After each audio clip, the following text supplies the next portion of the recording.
Call to order this meeting, the joint conceptual workshop of the City of Franklin, Tennessee Board of Mayor and Aldermen and the Municipal Planning Commission for May the 25th, 2024. May 23rd. May the 23rd, 2024. Okay, by quick roll call, Commissioner Allen's not here yet. Commissioner Franks? Here. Commissioner Harrison, he's a new grandpa tonight. Oh. Commissioner Lindsay's here. Commissioner McLemore. Present. Commissioner Mann is not here yet. Commissioner Orr Present. and Alderman Peterson Here. and Commissioner Williamson. Here. Okay, and Board of Alderman, Matt Brown. Present. Jason Potts, not yet. Alderman Baggett. Present. Alderman Barnhill, Alderman Blanton, Alderman Caesar, Here. and Mayor Moore, not yet. Okay. Easy, Joe. He's in Germany? Okay, so he will be absent. Okay. Okay, so the first item of new business for the joint conceptual workshop is, item number 1 is a discussion of a development plan revision reducing an external street, local street connection to an alley connection within Section 14 on 88.65 acres located near the intersection of South Carruthers Road and Long Point Way, otherwise known as the Simmons Ridge PUD. We'll start with a staff presentation. Thank you. As you stated, the Simmons Ridge PUD revision is reducing an external local street to an alley connection in Section 14, which is the last section of this development. This revision triggered an approval by FMPC, so that's why you're hearing about it this evening. The currently proposed connection does not work, but staff is working with the applicant to adjust the connection so that it does. Staff and the applicant would appreciate any feedback or guidance you'd like to provide. Thank you. Great, thank you. Is there someone representing the applicant? Identify yourself and proceed. Matt Huff with Gamble Design Collaborative representing the applicant. She covered most of it, but I will give you a little bit more detail on the reason for the change. Originally, we were showing proposed full right-of-way crossing the corner, the northwest corner of the development. It was determined that we weren't going to be able to build that road and provide the stormwater needed for that section on the low side of the hill there. So we redesigned it, and you can see kind of the comparison there on the slides. There's no changes to section 1 through 13, only here in section 14. And if you'll go to the next slide, this is kind of a more clear look at it. So we've kept the alley where it was pretty much, done a turnaround there, and we've stubbed it out to the north. So that would be the new connection point. It's still a little difficult to connect here, but we're working through that, and I think we've got that pretty much figured out. And then put the detention at the bottom of the hill. And we removed the townhomes that were on that right-of-way. So it was originally approved with 408 units, and this would now build it out to a total of 402. Lastly, we're showing a sewer line that was for a developer to the north that will eventually go through the site. We've got an agreement in place with them, so we wanted to at least conceptually show where we thought that was going to be going once they put that in. With that, I'm happy to answer any questions you got. Okay, anyone have any questions or feedback on this item?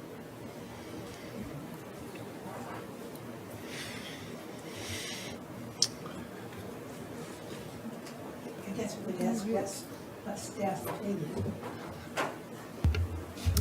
Currently, staff is in support of the change. They are working with engineering to get that connection kind of nailed down, but aside from that, we are in support of this. And actually, that gives me a great opportunity to point out tonight that all of the proposals, is my mic working? Yeah? Okay. All of the proposals tonight are currently going through the initial review with our okay. DRT staff. So they have not received our comments yet. It's just the way the calendar works out. They're going to get them next Tuesday. So just so that's clear in this situation, there's a lot of things that still be resolved, but everyone's been amenable to this point. So you may see some slight changes of all the plans once you get to the voting meeting. If you need any additional clarification, just let me know. I hope that makes sense. Okay, thank you, Amy. The only comment I'll make is that, it looks like you have to address stormwater, and you're addressing stormwater, and as long as you work this out with, staff as far as making that connection work, I don't see why there'd be any issue to this.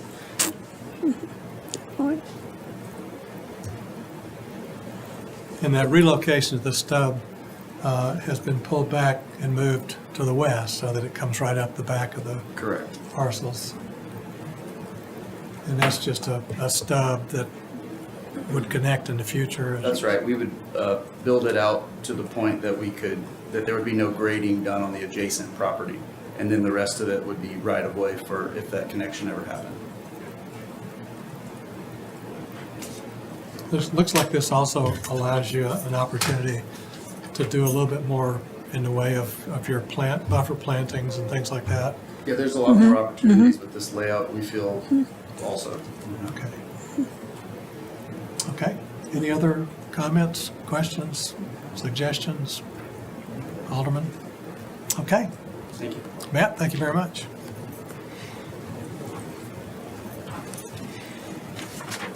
Okay, item number 2 is discussion of a development plan revision, changing the height of one of the multifamily structures from 9 to 5 stories on 27.19 acres located at the southwest corner of the intersection of McEwen Drive and Carruthers Parkway.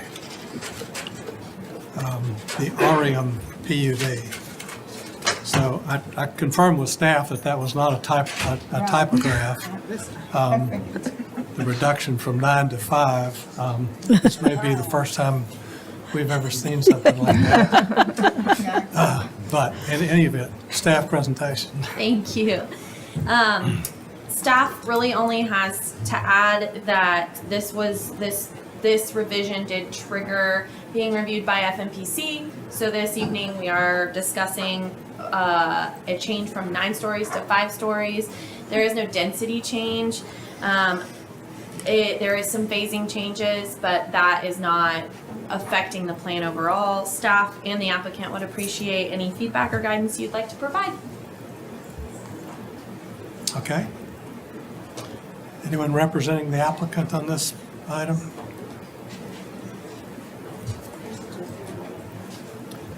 Good evening. My name is Scotty Bernick. I'm a landscape architect with Reagan Smith.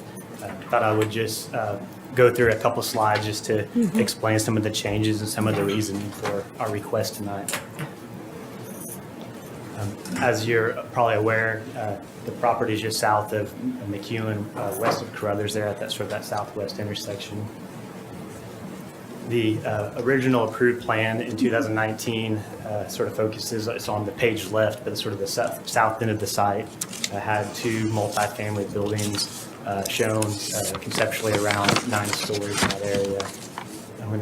This is an overall mixed-use development that we went through with multifamily office, retail, hospitality. On our proposed revision to the plan, we're there on sort of the far left, highlighted with yellow, is also multifamily. That's the 5-story products. We've brought that down. I think some of the why we're changing is a little bit of the roller coaster I think we've all been on between market conditions, financing, interest rates, also new partnership opportunities. I think it's worth noting there's been a lot of improvements already started for this project off-site, some of the phase 1 work, so that's pretty exciting. That's leading the way and ahead of schedule for future phase 1 of this project here. As mentioned, none of the other items are changed, and so all the density, everything else sort of stays the exact same. On the larger image here is sort of our new phasing guide. Basically, on the left there, we would start with phase 1, and then sort of work around phase 2, 3, going sort of up towards RM driveway. Unit counts basically as a total site are still consistent with the approved PUD. We'll have a parking structure internally in this building, so it will park itself. Some of the details will have private amenities, civic space type of elements within the building, and then the building has been placed around the streetscape to sort of follow the theme of the original intent of the design of the development plan. Just a little bit of a more detailed version where you can see how the building steps with the grades and how we sort of envision some of the courtyards and civic spaces to work. I have, as I mentioned earlier, some of the same amenities you would expect to see on a project like this. And lastly, just a massing plan. Probably hard to see on the screen. The smaller slides is what was approved. The larger ones, specifically on the upper left, are the proposed ones. So you'll see sort of the two towers go down to that 5-story product. With that said, happy to answer your questions.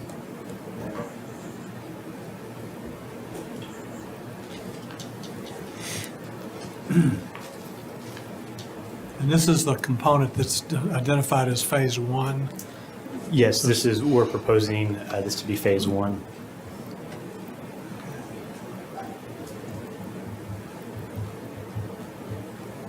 Questions? Yes, Mike. Just to clarify, no additional units? No. Okay. But it's not as tall. Yeah, correct. Not as tall. So how it works on the development plan, we're staying consistent with the densities that are allowed. So we're reducing the height here overall as the overall plan. That the units won't change. So we'll have 304 units in this one, which would give you a delta for the other units on the remaining part of the development plan.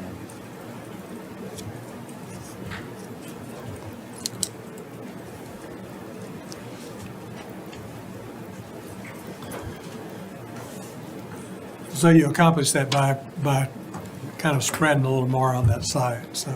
Right, yeah, it's accomplished by, yes, sort of widening the building, but also what that also means is, with future phases, as the design comes in, we'll have to make sure that we're complying with the remainder of the units that are available by the approved plan. Are there any green space requirements that would still be required on this site? There are, the green space is handled almost like it were like a unified plan as an overall site. There are also, at this plan, when it was vested, we would call them formal open spaces. Now they're sort of civic spaces, if you will. But those are still programmed throughout the site, none of which are really identified as part of this one. However, there will be plenty of amenities on this one. We're just not utilizing them towards meeting those required spaces that we had shown in the approved plan. Those spaces are still identified on the overall plan. They're on here. There's no changes to those. Okay. Any other questions, comments? Okay.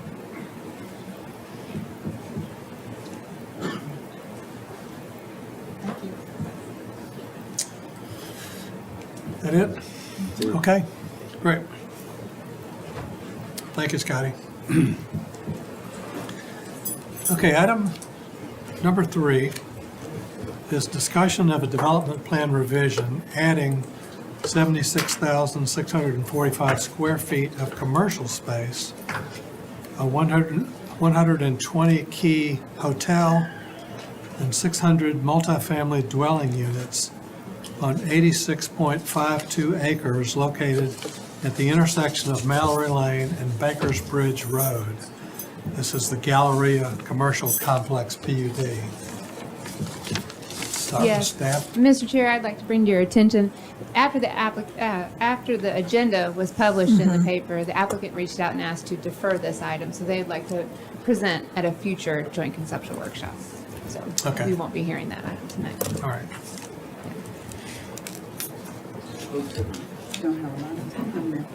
Okay. We will go then to item number 4, the discussion of a development plan proposing 166,350 square feet of commercial, institutional, and agricultural spaces, a 75-key hotel, and 807 dwelling units on 192.69 acres located at the northwest corner of the intersection of MacHatcher Parkway and New Highway 96 West, otherwise referred to as the Armistead PUD. This is the short form. So we'll start with staff presentation. Thank you. The Armistead PUD Development Plan and Rezoning generally meets the Agri-HOOD special consideration and the goals of the 2017 Envision Franklin document.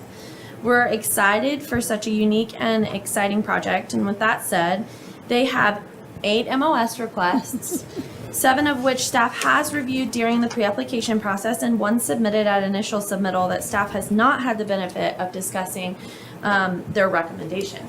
I did hand out prior to the meeting a little cheat sheet for the MOSs, and I'm going to kind of run through those really quick. If you'll notice, I highlighted the blue MOS is essentially staff is still considering what their recommendation or support can be. Green is that staff is supporting it, and red is that staff is not supporting it. So let's get started. MOS number 1 is for front facade location. This request is to allow multifamily and commercial mixed-use buildings with certain areas, within certain areas of the plan to be at an angle from the frontage. Staff has asked for additional information, which the applicant has provided at initial submittal, but due to timing, staff has not had the benefit to discuss their recommendation at this point.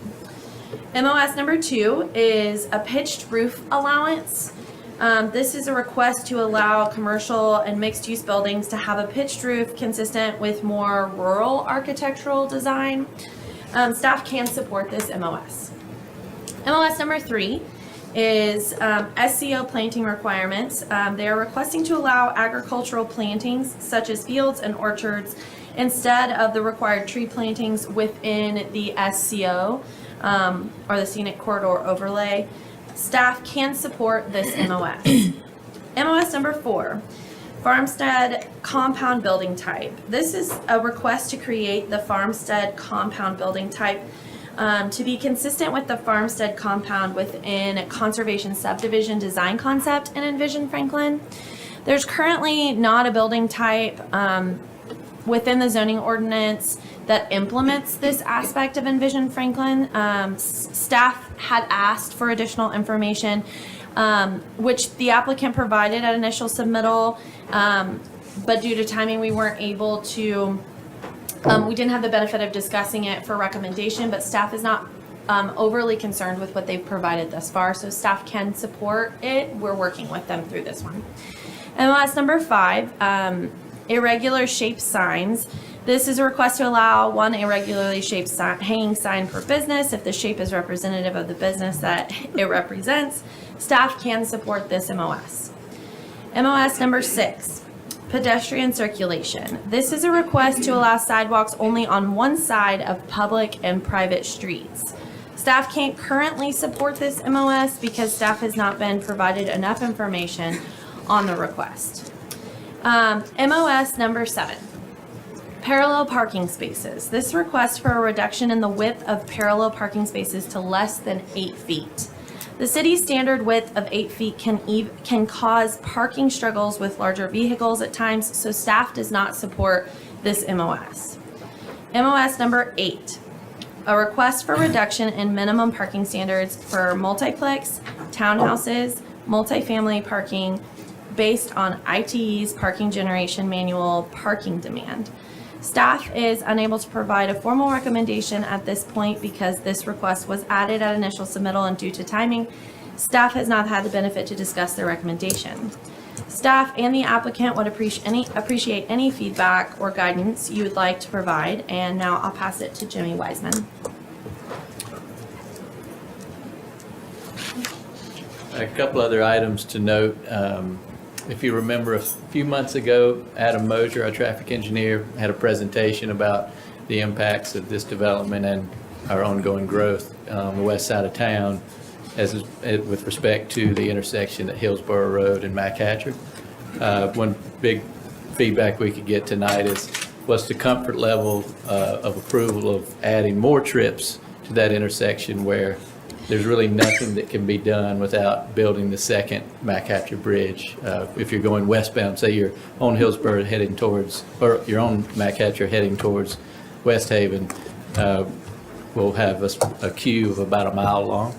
We're going to probably get there anyway, but without the secondary bridge, there's no real solution for that. So we'd love to hear that feedback. And there's a lot of unique items that the development team has brought to us from a street standards perspective. We've had a lot of good discussion. We're not quite there yet. We're still a little bit far apart on a few items. There's a lot to unpack with that, and we certainly can go into those as we develop this plan. But if we are unable to agree on some of those items, the next step for them would be to go to the Street Standards Appeals Board, which could be an option. That's what that board is there for. I'm happy to answer any other questions you may have to. Jimmy, can you elaborate a little bit more on the McHatcher Bridge and the mile-long queue? Is that? So with we projected our growth out to 2040 with this traffic study. And with that, we're approaching just below 5,000, right around 5,000 feet of queue for the westbound through movement. So if you're trying to get to West Haven in the PM peak period, I didn't say that earlier, the AM is in decent shape, but that afternoon traffic, that's really the problem. In the PM peak, you'll sit in a queue that's almost a mile long to try to get home during the week. That's backed up from New 96 back, From Hillsborough Road back Hillsborough towards Road. Franklin Road. okay, on McHatcher, On on McHatcher. the old section of McHatcher. Yeah, sorry, I don't have something to pull up here, but so you'll be on McHatcher heading westbound in a mile-long queue at the Hillsborough Road intersection. And what is that right now? And how much traffic is there right now there? We probably back up about half that right now, give or take, the evening. And what that'll essentially do is, most people will probably look for alternative routes. One being cutting through downtown, which they used to do before that McHatcher extension was there, so we could see some of that. But really, there's not a lot of other infrastructure that gets you out to the West Haven area in this development at this time. So really, it's that second bridge from TDOT that we really would want to be pushing for.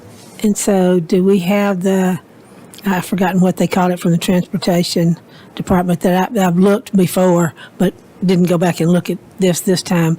Their average daily traffic right now on that. I mean, TDOT puts that out, but I didn't have a chance to go back and look. We have up-to-date counts with this study, which is probably more accurate than what TDOT has. Okay. Depending on when they're doing the counts, we take school and everything, holidays into Oh, consideration. okay, good So, point.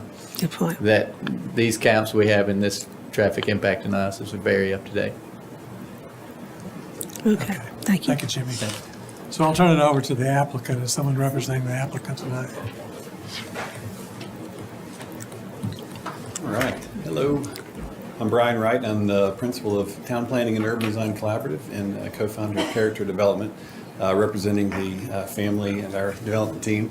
There's a lot of slides here. I'm not going to go through them all. We just wanted you to have them so you could look through them and see all the information. There's a few things I do want to touch on here. So if we could, there we go. So I think one of the most important parts about the project is just the legacy, the heritage, the family having owned the property for 135 years and trying to honor that heritage moving forward, continue the agricultural concepts. So I'll skip some of this. Y'all know where the property is. This is a really key point. When we started the project, one of the things we wanted to do is really understand what Envision Franklin said, and then really just lean right into that and see if we could take it even to the next level. So this is from the Envision Franklin that was in place when we got going. And you can see most of it's in conservation subdivision, and then we also have a portion of it that's neighborhood mixed use. And so we've looked at what all the recommendations and regulations are around that and really embedded that in the project. So the other thing we looked at obviously was the transportation, overall network. We discussed that. You just heard about that in some detail. So we've been leaning into that. The yellow lines that are on the map were an important part to the overall concept that we laid out. If you haven't been on the farm, I encourage you to go. It's an amazing century farm, quite the, just as it is now, just a beautiful icon in the region, the silo there. But after we studied the foundational documents like Envision Franklin and the zoning ordinance as well, we did our public design process. So we had a multi-day design charrette, hundreds of people that were in attendance. It was incredibly well received. We actually had zero opposition, even when I asked, because surely someone objects to something we proposed here. And I couldn't even get anyone to say anything negative, which has never happened. I've been doing this for almost 20 years, 60 charrettes around the country. First time that's ever happened. So that was good because it's across the street from my neighborhood. So vision, values, as I said, honoring the family and the heritage, protecting the cultural value and amenities and the resources, the history, sustainability, want to create a welcoming place. Place that's engaging for the community so people can come and experience the farm, even if they don't live there. Create something that's inspiring not only to Franklin and to other developments in the rural context, because we don't, obviously the rural setting is in the sites for development, because as we grow, where else do you grow? And so we really wanted to set the tone for how to do it responsibly and sustainably, not just in Franklin, but also nationally. We think this will be a national model for how to do responsible rural development. The master plan, hopefully you've had a chance to study it, but kind of the key features, if you kind of look at it, and there's lots of colors on the map here, but if you dialed it down to its most simple form, it actually follows nearly exactly that diagram that's in Envision Franklin. Our mixed-use town center is where it was proposed. And then we've got a series of villages and hamlets that are connected by these sort of rural roads that go through pasture. We have agriculture, as well as natural resource areas that are woven amongst the villages and hamlets. So we really feature those. Nearly every house in the community will either face agriculture or onto a park. There's very few exceptions. There's by the numbers here, we wanted to do a full mix of uses, a full mix of housing types, price points. So we've got our open space is massive, 51% in open space. We've got 25% in agriculture. Our natural areas are 20%. Our formal open space was 6%. So really, trying to find a way to make all that work was pretty easy because we wanted to, as I said, to lean into that agricultural heritage. And then we also have a full range of commercial uses as well as the residential components. We have there's a mix of different housing types, as I said, a lot of single family detached. We even have some tiny houses. We're really trying to find ways to embed into what we're doing the idea of sort of a full range of prices. So we know that if it's smaller, it costs less. So that's one thing we can do. And we're even going so far as to, for some of the agricultural components, we'll have people who are tending the farm. So looking at having farmhand housing as part of what we're doing as well, which will be super reasonably priced. LiveWorks, multiplex, 6, 10-unit buildings as well, and then we've got our people living above shops and all of the things that you would expect from a traditional neighborhood, sort of modeled after what we've seen in West Haven, which is a more conventional version of it, wonderful but not very rural, and then looking at places like Serenbe as inspiration, and how do you bring some of those and sort of take that rural agricultural twist on a West Haven. So we're creating what's called an agri-hood. It's being done around the country. A lot of them are more of a marketing ploy. They put a little community garden next to the sales office and call it an agri-hood. Even Serenbe, that everyone loves so much, is 1,000 acres, and I think only 10 or 20 acres of that 1,000 is in agriculture. And so we have, a large percentage of ours in agriculture as well. So covered some of these. This is an important map to look at. It's conservation and sustainability diagram, essentially. So you can start to see percentage-wise how this all lays out, and what is white is where development occurs, and what is not is all of the other stuff. And so it's, probably as far as, other projects in the area, this is pretty aggressive on the green, and we're pretty proud of that as well. We're looking to have this be sort of at the highest level of sustainable stormwater, sustainability in general, but the stormwater in particular. Those are some of the things that, as you just heard, we're still working out with staff. We've got a lot of strategies and solutions. We've been looking nationally for best practices and trying to bring some of those to staff to look at, because right now, as with all the departments, everyone's limited by what the rules and regulations are. A lot of times people come in looking to do something different than the standard in order to get out of something. And in fact, the things we're asking to do are more costly than doing it the normal and easy way. So as you look at this, take that into consideration. Tree preservation, we've been very aggressive, and I think this actually, with a little bit of refinement and a better survey, will actually find to have less trees that we've taken out, because we really don't want to take out any unless a road happens to pass right through. Looking at wildlife-friendly design, trails, public art, and gardens that are all very rural in character, playgrounds that are naturalistic rather than just sort of plastic toys, community amenities like our barn and other buildings. Again, sustainable stormwater, not just having it be functional but beautiful, having it be part of the sort of essence of this place, and what people will come to see and study. Looking at having dark sky standards so that we are doing our part to keep the stars out there.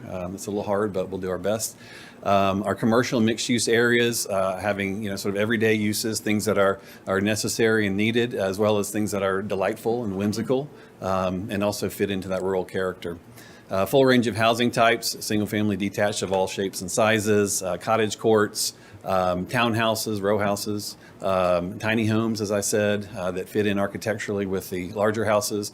Our big house apartments, these would be like 4-unit buildings, and then we've got up to 10 unit per building in our town center areas, and then live work units where people can live above their shop or a shop. We did a bunch of architectural studies and trying to identify what is our iconic style that is really sort of not something you see everywhere, and we've been leaning into that a good bit. Different architects worked on our project as we went forward. There's some of our mixed-use buildings we're contemplating in the town center. The farm is important.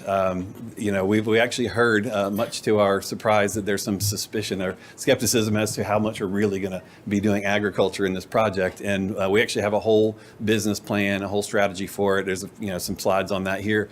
But in addition to it being a farm, it's going to be a regional food hub, an agricultural hub, so that actually farmers outside will be able to bring their produce and process and use our value-added kitchens and things like that. But we want to make sure that we're kind of taking it full cycle from seed to serve, we call it, kind of like farm to table, but we got seed to serve. And as we go through, it'll be not just one big farm. It'll be a multitude of different types of, so we'll have some small organic incubator farms, we'll have community gardens, we'll have large scale regional agriculture, so larger scale production. And what we say is we want the farming to be as important to the community as the development is, rather than it just being some sort of a ag washing, we call it. So here's some of the renderings you've probably seen. This is a view looking from over the old farm to our village center and our shared street. That's what the sort of brick red looking street is there. This is a view over the northern hamlets for main town, our neighborhood center and agriculture. This is the view where we've diverted Old Charlotte and transformed it into a multi-use trail. This is a view down our shared street that connects into our pedestrian passageway as part of our town center. So you have the historic farm on the left, and our town center and shared street on the right here. It'll be a phased approach. One of the things we thought was important was in the first phase to make sure we had a little bit of everything. So part of our town center will be in that first phase. One of our first hamlets or villages will be in that first phase. So we'll have a full mix of product, of housing types, a full mix of commercial as well, and different residential types. not only are we, sort of embracing the farm, but we like the idea of what the city has done with Harlansdale. But it's sort of a park that looks like a farm. And so what we're doing is actually upcycling the buildings, keeping them, fixing them up, and having them have a new life and a new purpose that still has an agricultural component. And so you might go to, let's say, take your kid to the playground in the farm park, and somebody wheels by a cart of produce to go to the wash shed to wash it off. So you're kind of experiencing and being in a productive and working farm, as well as demonstration areas. So I'm not going to go through all these phases, but that's how this kind of breaks down. Circulation. So this, one of our MOSs is about sidewalks on one side of the street, which happens only in a few places. But where it does, we have this sort of idea. It's facing agriculture, and so we want the sort of more rural path on the agricultural side. But the important thing about this diagram, this is not just the overall circulation. This is our pedestrian circulation map.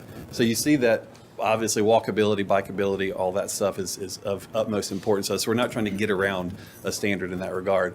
And then we created, you're used to seeing like the street sections in the upper right-hand corner, but we felt like that didn't do justice to what we're trying to do here, right? So we created these sort of photorealistic things so you can understand, like, this is a typical neighborhood street. And what you see here is, instead of a regular planting strip, we've got these bioswales. We have, instead of a vertical curb and gutter, we have a ribbon curb. And so the water drains from the street into the bioswale, is treated, is captured, is moved on down the way. And then we've got sidewalks and the houses set back with native plant materials instead of just lawns and sort of invasive things.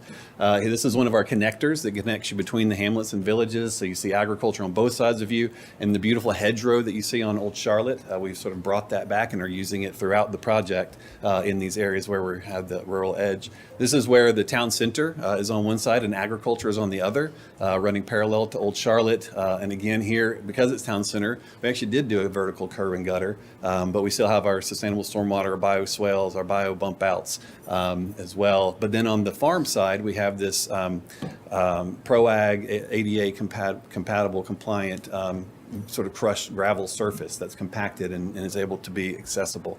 This is where we have houses facing the agricultural side. So you get the idea of these beautiful streetscapes, very unique, very rural when as we look into it. And this is probably our most unique opportunity here. This is that shared street that I referred to. And the idea is that essentially cars can go through here, but it's pedestrian priority. These are being done all over the country. I just got back from Indianapolis a couple days ago. They have a beautiful new one there.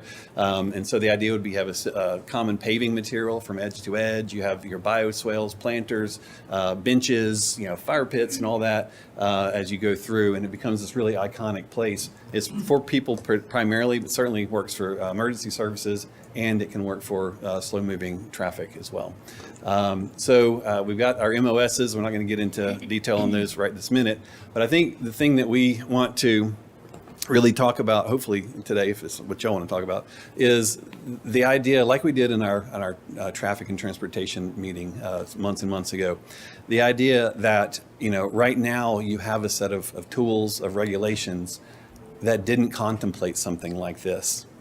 Envision Franklin did.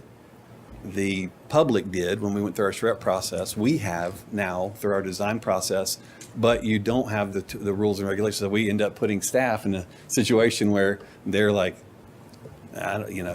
what are we to do except for say you can't do that because that's not in the rules. So now we come to you all and say, hey, what do y'all want to do? Or do you really, when people say, we want Serenbe, for those of you who went to Serenbe and seen it, we want a Serenbe. Okay, well, do we want to be able to do it? How close to that do we want to get? What are the things we need to do? We have the Department of Planning and Sustainability. Where do we want, how sustainable do we want to be in Franklin? Do we want to continue to be at the cutting edge of planning and thinking and engineering and design? We're willing to do that and to create that place. We just have to, have all of you help us, help staff to be able to get there. So I hope I didn't go over my time.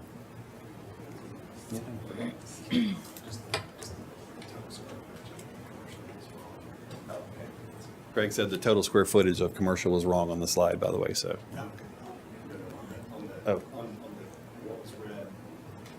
Oh, what was read originally, I'm The sorry. original published number was based off of what was submitted at pre-application, and that number has changed. Sorry, yes. So it's right on the slide. change to? It went from 166 to in the 86,000 range. From 166 to 86, so it came down.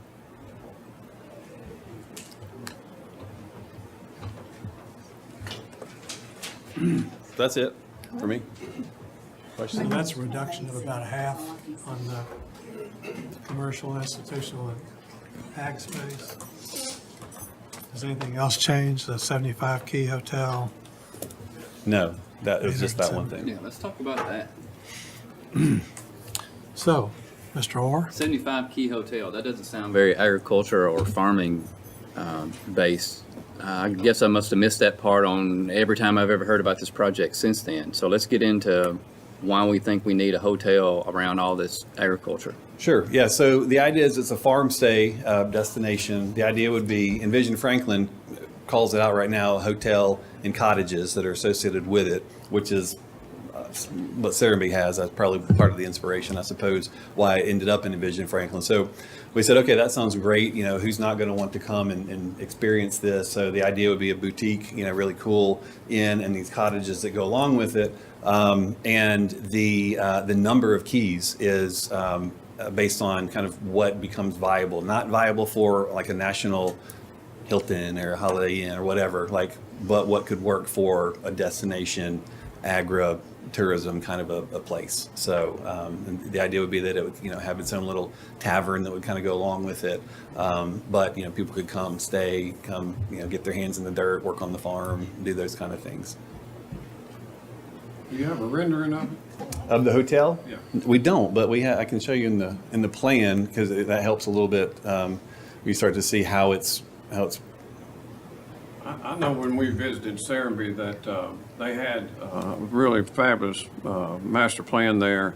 Yes. A lot that did have the inn, and I think when you call it a hotel, that's probably the misused It word. doesn't do it justice. That's Yeah. right. That's just the terminology that I But think. the inn and or the Yes. cool name for it would be more appropriate. Yeah, so if you can see over here, this purple area. So that purple area is the farm stay inn. Brian, there's a picture on your. Oh, I was just gonna say, when I said no, we don't, yeah. I Can was you gonna go to do that next. map right there? Can you How about point the that one map behind up? you? Behind you. So, right here, the purple, so this is the inn, and it's tucked right up against the riparian zone, so you literally, you know, like your rooms are facing out into this sort of restored habitat. And then we've got the cottages kind of coming up and around here, and then the parking for it is contained within the block. So it's very organic. There's a historic tree row that we've saved here. We've kind of pulled back from it. But I actually do have a drawing of it, thank you. So all of those structures are what you're associating with 75 Keys? Exactly, yep. Yeah, there's a limitation that we can't go more than 2 stories, so if you look there, so that's the drawing of the front part of the inn. Oh, that's beautiful. Nice. Yep, and so it kind of goes back, you know, like in downtown Franklin, there's that office building that they made, and so like from the front, it looks like a house, but it goes real deep.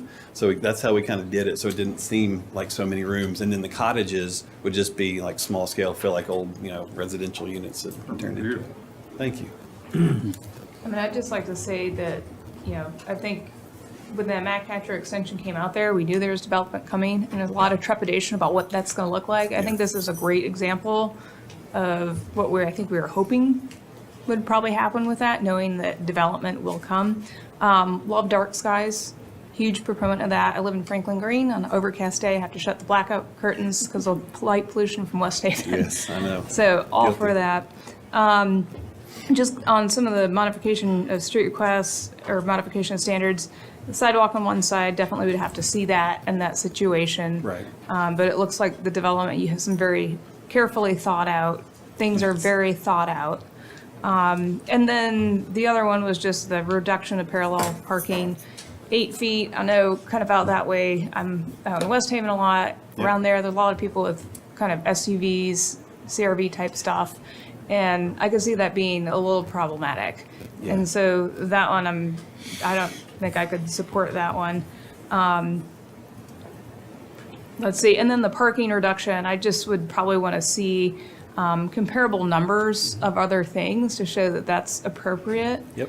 And my other big thing, which is always a big thing, is traffic. And I know Jimmy came up here, and we've had previous conversations about everything Matt Hatcher and traffic and all that. And so I think this is kind of the first big development that's going to be out here post Mac Hatcher extension. Right. I think the type of development that is probably the best we could have hoped for, but we do know too that this is maybe more a question for the city of Franklin is, it seems like that TDOT doesn't have any rush whatsoever in doing this bridge. And maybe my question is like, what, if there's any bargaining chips or, if we're starting to see this area build up with this development and future developments, and we start to see this traffic count go up, is there at any point where the state of Tennessee starts to prioritize that? Because I live out there, I'm expecting mile-long waiting queues in the future, so. Before I address that, I did bring my cup tonight that says being a civil engineer is easy. It's like riding a bike, except the bike is on fire, you're on fire, everything is on fire. So I usually bring the bad news. But like I said, this was projected out to 2040. So while that's a long way away, in TDOT world, that's not that far out. So we'll continue to work. We meet with them all the time. We'll continue to push for this. It's not on the books right now. Things change as time goes on, and they see, and we'll be the squeaky wheel, certainly. So we'll continue to work with them on that. Yeah, and I believe that, and it's just kind of to summarize the question, how bad does it have to get before we catch the state's attention? And that's a really sad, unfortunate, That's happened many event. times. Yeah. Many times. So, but other than that, I think it's a lot of fantastic things I'm seeing here, and the careful attention to the experience. I love seeing developments where the people that live there, it will be enhanced, and the people living around this will see improvement in their lifestyle from a development. So. Thank you. Well, real quick, not to belabor, Yes. but I would ditto everything that Commissioner Williams has said, especially the parking part. Please, special attention to that. For sure. Okay, I appreciate that you projected different housing types and price points, because we've got to think about our future, and they'll be able to live there, some people, and work there, and I love it. I love the whole thing. Thank you. Alderman. A few things. One, first of all, Commissioner, I think there's a lot of discussion amongst the board certainly about not waiting for someone to finally do what's right around Mac Hatcher, and maybe we need to be proactive on our end.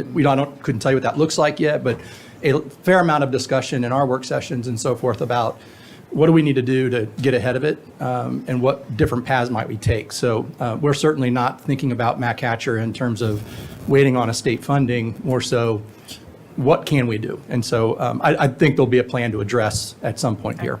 Don't know what the answer is yet. But we're talking about it. Let me talk about this real quick.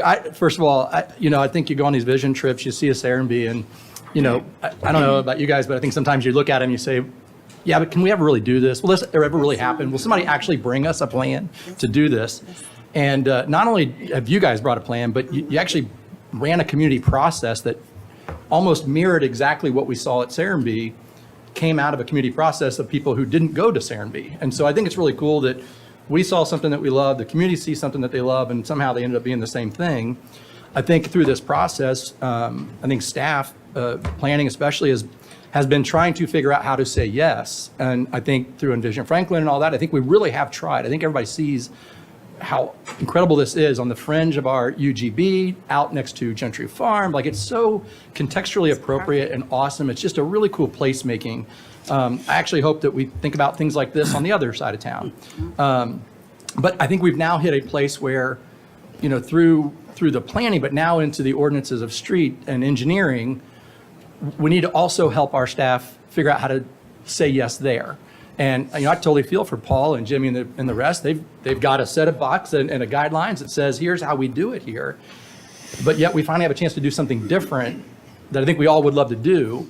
And I don't think that's necessarily a matter of going down and voting yes or no on a bunch of modifications of standard. I think we may have to clear a pathway so that we give a tool to be able to say, okay, when we're looking at something like hood here, or something like a placemaking like this, how do we actually, how do we set the rules in advance for what an appropriate road surface is, what an appropriate trail system looks like, what curb and gutter looks like? I mean, I love the sustainability of the buffers on the edge there. I think it's really cool. I'd hate to go through and just put a standard curb and gutter in because that's what we do, and it take away from what we're trying to do here. So I'd love to see this body. When I think about this group of people, we've got our planning commissioner and our board of mayor and aldermen. Like, that ought to be the use of this time, especially, is how do we figure this out? Like, how do we make sure that this doesn't walk away from us because we didn't put the right path in forward for staff to be able to say yes? And I hope we can figure that out. So I love all of it. 7 or 8 foot on parking, smarter people than me can figure out whether that's right or wrong, but the overall plan of this is amazing. How do we make it work? Thank you. But the one thing, and I do want to address that though, but the one thing I do want to make sure doesn't happen, not in specifically this, but in other projects, but overall, staff does have, and we have rules for certain reasons. Staff has, they have the credentials, they have the experience, and they're in place for a reason, right? And so we know we don't want to run innovation away. And we do want to be able to do things, but I also don't want to make sure that we put undue pressure on our staff to do things that just to make it work, right? We want to make it work, but we want to make sure that it works correctly, right? Yeah. So I just think we have to be careful on that. I mean, we are innovative, we're forward thinkers, but I want to make sure that we walk a fine line, is what I'm saying. We don't want So to I lessen just our safety standards. exactly. We don't want to. You're right. We don't want to, compromise safety standards or water standards or anything like that just to make it work. Because we can do it. We can make it work. But we just got to be very careful when we do these things. Roger, may I speak? I don't understand here. But what's interesting is, as we set these standards, and had a conversation today with Bob Martin, actually, and talking about somebody who knows planning and knows this community. And one of the questions that came up was, because we set our standards and these rules and regulation, there's some areas in which we celebrate that by today's standards would never happen. One of those being our downtown would not be allowed by the rules and regulations by which we abide. Right. We are very blessed and happy to have this core downtown, which is celebrated by our residents, our tourists, and nationally. And I think that we are at a time, and that is why I'm here today. Y'all know I'm not at this meeting as a general rule, and I apologize, but this is important that we usher in a different sense of place for our community that gives people options. Right. Alma, I speak to your opportunity for people to live there. I've got a 25-year-old daughter who works for county government who lives with me Right. because she has no other option. The idea that we could somehow figure out an opportunity not to live affordably, but to live in a place that she's proud of, excites me. The idea that you guys are willing as a team to be thoughtful about what you want to offer our community and stick your neck out, even knowing you have hurdles to climb, I applaud you. When it talks about traffic patterns and particularly with the Mac-Hatcher segment, every one of us travels the path of least resistance. Before we had the opportunity to cross across the Charles Sargent Jr. Memorial Bridge, I will say that anytime I have the chance, we all traverse 96 to get to wherever. Now 96 is not what it used to be, and a lot of that has been moved over to that Mac-Hatcher extension. There is capacity that we're not realizing to split the baby again, and we've got 16 years, Jenny, to look towards other solutions.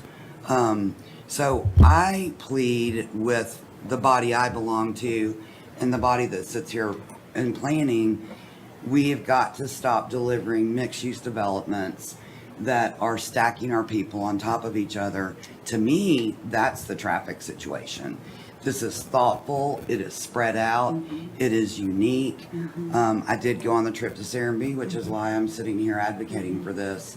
And there are very few opportunities within the city of Franklin to deliver this kind of project. And I would be so sad if we did not find a way to think outside of the box and be able to help deliver a project that deliver so many opportunities to us. So. Thank you. Alderman Baggett? Thank you. 3 or so years ago, this Serenbe trip everyone was talking about, Mindy, Tate at Franklin Tomorrow, and myself, I was president at the time. We thought this is where we needed to cast a vision for the community. So thank you, Franklin Tomorrow, for organizing that trip. I think we're seeing the ripple effects because we saw that the green field in our community is where the most contention is going to be for future development. We got to figure out how to do it smarter. Well, this is smarter. This is what we asked for. This is exact, and we have world-class folks here who are designing it, who happen to live in the community. And nothing about what I see I'm concerned about. You know, it makes me think about Seaside in Florida and some of those communities down there, although less dense than those. It's like some of the community concepts of, you know, of tight on-street parking, and somehow people manage to get by. You know, I think to create a sense of place, you do have to look at some of our standards. And I wouldn't do this for everyone. I wouldn't do it for any opportunity. But I don't think this is a normal opportunity. But you got the Short family, who generationally invested in this community, who are partners in this development, and working a unique situation that, quite frankly, I don't know that we'll get the chance to have this kind of situation and actually demonstrate some of the principles that we all have been sitting around and patting our backs on, saying we got to do this. So I would encourage staff to use this as a chance to, guess what? There's a lot more Village Green left and Greenfield left. So use this. We kind of have a safe sandbox here, quite frankly, in my opinion, to look at some of our our standards in streets and that kind of thing. We got a good safe sandbox here. Where we can set some standards for all the other acreage in Greenfield that we have, that y'all are going to see, we're all going to see again. And you don't want every one of them coming back and asking, well, can we do this? Can we do this? Can we do this? But this is a chance we have actually with very reputable, trustworthy, community-oriented folks to figure this out as a staff. And so I would encourage staff to really dig in and use this as a chance to make the future proposals that we get with the thousands of other acres we have in conservation subdivision type classifications, maybe makes that a little bit easier. So we work out some of those kinks in our requirements. Like, this is the time to do it. And I don't like the traffic situation. And it's got to get fixed. And we are working very hard to find ways. I call it the Matt Hatcher package, but other people, may call it something else. Like, we've got to get Matt Hatcher completed, especially for the west side of town. Thank you. Alderman Caesar? Appreciate it. There's been a lot of really good comments tonight, and I don't want to reiterate them because I support almost all of them. I do have some questions maybe for Jimmy, because to me, a half-mile traffic feels like an enormous number because I think about it in my running, and a half mile sometimes is exhausting. But help me understand, how many light cycles is a half mile of stacking? I can tell you that it's up north of 300 seconds of delay. I don't have that exact number in front of me. We can get that for you, but it's probably 3 to 4 cycles, give or take. For a half mile or for 1 mile? That's probably a half to a 1 mile. You could go up to 5 cycles, but it's challenging because that's the whole intersection. So it takes that long to clear it, right? So that's Hillsborough Road, which has a lot of traffic on it too. As we progress, we can dive into those numbers and have more detail for you, certainly. I don't think the discussion around Mac Hatcher being a challenge in the future, certainly by 2040, is really, in my mind, the thing that stops this from moving forward, because it's not only Mac Hatcher in the north, it's Mac Hatcher in the south, it's Mac Hatcher in the west, and in the east. And I know that we're all working on that, and I would hate to see that challenge that we are working for a solution for to slow this down. I believe that this neighborhood kind of exudes the quintessential elements of what Franklin is. It's marrying preservation and progress in a way that kind of fits. Honoring our past, our agrarian past, and acknowledging that people want to live here and experience that, but live in an area where they can walk and they don't have to get in a car to drive to see some of these things. And I would almost be excited to think that some of the people in this neighborhood might only leave the neighborhood a couple of times a week because of the elements that are there.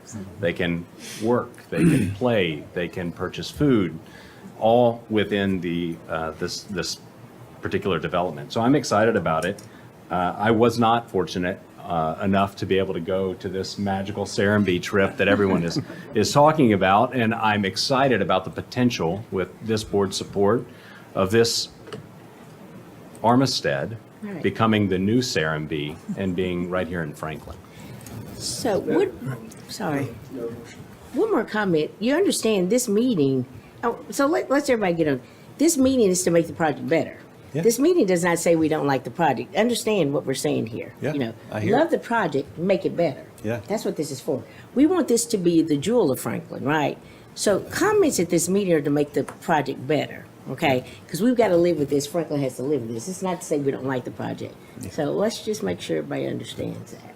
Okay. I'm feeling Because that that. is our job. Our Yeah. job as planning commissioners, that's what our job is. Yep. Okay, so let's make sure everybody understands that. All right. Would point out for the commissioners and aldermen that Adam, I want to make this clear, Adam Moser did a fantastic presentation to this body 3 months ago, 4 or 5. I'd say so. We can pull that. Fantastic that- presentation about this traffic issue with excellent slides that I've used with our state delegation to begin rattling the squeaking wheel that we have a problem. So just maybe if you could forward that out to the commissioners and everyone, because he did a great job. And We're familiar. We're familiar. And I think relative to the comments about traffic, because a good number of us were on this board when the first discussions began to be held about West Haven and what kind of traffic would be result from the West Haven. And we went through multiple iterations of, let's upgrade the intersection at the Bank of America at 5th and Bridge. Or let's, we went through a lot of different concepts of trying to do things that would improve the traffic situation, and yet we still, for a decade and a half, watched people in the evening make the turn over the Franklin Bridge and loop around onto Bridge Street and then hit New 96 West, and that's how they got to West Haven. It was a completion of McHatcher in its present state, one bridge, 2 lanes, that makes this all possible. Because if West Haven wasn't finished from Hillsborough to New 96 West, we wouldn't be having this conversation. Because the traffic would be absolutely insufferable. So now it's there, but there's not enough of it. There's not enough lanes, there's not enough bridges. And we could be sitting here somebody will be sitting here 15 years from now saying, Roger told us 15 years ago that, that there were going to continue to be challenges related to the traffic. And so that's why, discussions with the state and what have you, and I think we're probably a little farther down that road because 15 years ago, we didn't own any land, we didn't have a plan. We just knew we had a big challenge ahead of us. And so the work toward improving the transportation, because this is, it's 200 acres, 800 dwelling units jumped out at me at first, but it almost seems like when I look at the overall master plan that there's a lot more proximity to agriculture in this development than there is in Serenbe. Oh, yeah. There were pieces and parts of Serenbe that had, a little farm and some kids out, tending to tomato plants and things like that. But there's access to ag all the way around this parcel and through the middle of the parcel. One thing you need to do going forward is that every map you show needs to identify where your floodplains are. Yes. Because your hotel is backed right up to, a riparian buffer. And the first question that I would ask if this was moving forward into decision stages would be, what are you doing to protect the floodplain, and how close are you? What's your proximity to the floodplain and things like that? So, yes. What do you think your overall build-out schedule is going to be, start to finish? How many years? I mean, probably a decade. You know, I mean, realistically. I think the challenge for us is going to be because we've gotten such a response. People just like, this is amazing. Sign me up. When, you know, it's like, how do we do it at a pace where we can achieve the quality that we want to, and sort of tell people they got to be patient, because we're not trying to. We want to get it right. So That's what I mean, yeah. We want to grow, you know, responsibly and, dare I say, organically, you know, to where we get, you know, to where we get the right mix of agriculture from people. And, you know, that's what makes it. 10 years seems fairly quick for that volume. Yeah, It would probably be longer. yeah. I got one more question. Roger. Okay, Jimmy? When I look at this and hear the comments about staff and about trying to make some changes, and, you know, you've got a minimum amount of modification of standards, and I think you ought to stay on track.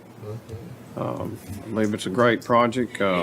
It's a stepping stone to many more to come that preserve our green space. Oh, 50% of green space is incredible. And the fact that you only have a 4 unit per acre density, you know, we would have assumed that would have been 6 or 8 unit per acre when got 50, when we got 50 unit per acre over on the interstate. Yeah. So you need the density to bring that attainable housing, affordable pricing in there, moderate pricing, however you want to call it, but the tiny house concept, the architectural, all the things you've done is fantastic. Thank you so much. Appreciate it. Yes, Ann? I think this project certainly seems extremely interesting, and there are a lot of aspects of it that are really, something that Franklin might have dreamed about. But I think that's about it. But I want to go back to reality too, about things like Mac Hatcher. Do you remember that very recently we had 4-laning Mac Hatcher, southeast, was on TDOT's list? It's not on there anymore. So please don't think just because something needs to be done, that should have been done, I don't know how long ago, that it's going to get done by TDOT. Because as I say, something that we were sure was on their, well, it was on their list, but now it's been dropped off of it. And also, I do want to remind you that some of you may remember that whenever we were starting to dig the dirt on Mac Hatcher Northwest, I brought a copy of the old Franklin newspaper, the Review Appeal, that showed the circle around, the circular road around Mac Hatcher that had been published and started to be talked about 50 years before then. So please don't think that just because it's needed, it's going to get done. And so just keep that. But although that certainly, I don't want to take anything away from this because of that, but I'm just saying to you, just have to be done. And really, just because we want it, and actually, we actually, the city paid some money to get some of the other parts done. And it's but I mean, not any big part, not any huge part of it, but paid money and really got things moving and everything. But still, you need to be realistic about it. Yeah. But as I say, this seems very interesting. Thank you. Yeah. Okay. Other comments, questions? I had a couple of things just to follow up some of the things y'all said. I just noted here. So as far as the comment that you made about it being safe and functional and all of that stuff, and we're looking at changing engineering or adding, we wouldn't even see it as changing, we're seeing it as adding rurally, contextually appropriate engineering standards to your kit of parts. So we agree totally. It needs to be safe, it needs to be functional. It will not be good for the development, if it's not.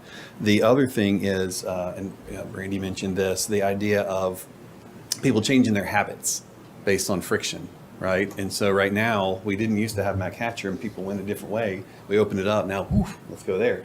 And so as things happen, as people will start to, to kind of figure it out and get that point of equilibrium that gives you a little bit of wiggle room while the state and others figure out how to deal with it.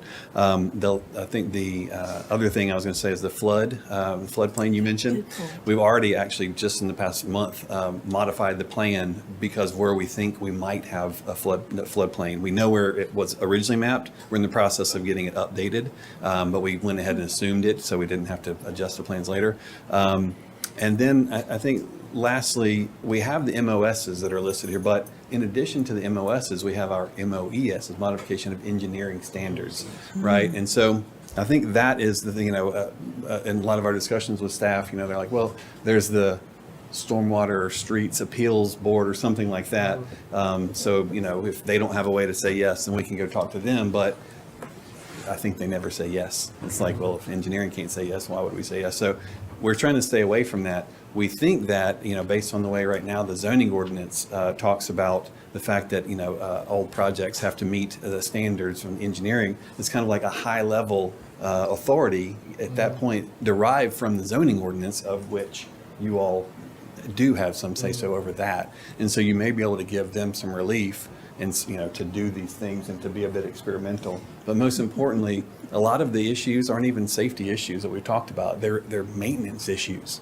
How do we maintain a bioswale? We don't have the staff, we don't have the, equipment or whatever. And so obviously, it's not fair to them. So if they were to maintain it, Public Works, whoever, then they'd need that. But in the absence of that at this moment, what we've said is, okay, well, we'll do a maintenance agreement. Take it out of the right of way even. However we need to get there, we'll take care of it. We can deed restrict it so that it, because everybody's like, well, then the city will have to take over at some point because everybody says they'll make a private street and then give it back to the city. We say, well, you can say no, first of all, and we can put mechanisms in place by which it's not possible to do so. And you could even have, bond in place or whatever. So there are ways to overcome some of those challenges. We just I think they have to have the feel free to engage with us in that regard. Chairman, that was something that I want to respond to that as well. I do think that we should give feedback because that is a very important piece of this. I don't know that we have bioswales. Bioswales. You know what we called that in Alabama? It was a ditch. But no, I'm kidding. It's much more than a ditch. I know better than that. But and we do have standards for ditches. But I do think that it makes a good point. If they take some of these exceptions to our street standards and or our stormwater standards to the Stormwater Appeal Board, and we don't have anything that contemplates these things, which apparently bioswales are a thing in many communities around the country as a progressive means of treating stormwater. And Mr. Chairman, you would know in your professional role, but I think we need to, I would like for that to be really sincerely explored. And yeah, there's going to be some maintenance things we got to work out and some things like that I think, again, kind of in different situations with maybe different applicants, I'd have more concerns. Someone coming from out of town doing this and that and wanting to do this and cut corners. Like we have this unique kind of situation where that's not what we have here. And the same thing on streets. So I hesitate to support or I would ask staff instead, if we're funneling them into a process that is going to have a quasi-judicial commission review our current standards that don't even contemplate these things. It really is just a couple extra months for no. Rather, if we had maybe some way staff and the applicant could work together and go together to that board with something they both agree on, I think that board might be more willing to review. I don't know that there is a mechanism for BOMA and or Planning Commission to override engineering standards. I don't believe that there is. That might be a question that needs to be answered. But this is what I was talking about earlier, is that just because it's not in the book now doesn't mean the book's complete. And I think this is that kind of situation that we've never had before. So I don't know what everyone else's thoughts are on that, but that's going to be a real issue because a lot of what you heard today is going to have to go before those boards. And That's all I wanted to follow up on. But that's not a state issue, correct? Local. It's a just local. City Franklin. It's a local period. city. It's not a county Nope. reg. It's not any other county, any other municipality in this country to that certain extent. That this body can't go on and recommend a change to the text. Could we not? I mean, why do we have to go to appeals? Well, This is what I don't know. Well, I can clarify if that helps. So the street standards kind of sit in their own place, and we have an appeals board for those standards, just like we do the stormwater appeals board. It's the same thing, just different standards. And that was set up for situations where the reason we don't meet a lot is usually we work these things out, which is good. That's right. The last one we had, the appeals board actually agreed with the applicant, so they do say yes sometimes. Then they didn't build it that way, so I'll never get those 2.5 hours back. The appeals board is there for that reason. And again, we're not trying to bring a bunch of bad news and we love the plan. It's a very unique opportunity for this part of the city of Franklin. We just have not gotten there yet. Brian and I've met more times he probably would ever want to, but I love talking to you. We've had a lot of good discussion. It's been very positive dialogue. We've just got some more work to do. Will there be educational opportunities for school groups? Absolutely, yeah. It's hard in this format. I'd love to, I mean, it's like, I can give you a 2-hour presentation about the whole thing, but it's because the story is so deep. But we actually have part of it behind the farmhouse, educational gardens, so school groups can come there and they can, have this, even in the plan, there's these tiny little dots in a circle, and it's like an outdoor classroom where kids sit on the tree stumps and learn things, and that level of detail we're thinking about, so for sure. And then also educational courses for grown-ups. So like at Home Depot, there's like the grease board that says tile workshop on Saturday. We'll have our own rural version, probably on a chalkboard or something that says like beekeeping lessons or, pottery class or whatever, the things that are farm appropriate. So education at all scales, all ages. Oh, I grew up in the city, so I'll be excited to learn stuff even at this old age. That's right, yeah. You might be able to learn something, Mama. So I think it's, you talked about doing a nationwide search. There's a lot of good stuff going on in Middle Tennessee relative to forward-thinking, stormwater approaches, the use of infiltration swales in some of your street dividers and things like that. Metro Nashville has developed a manual for infill development that focuses on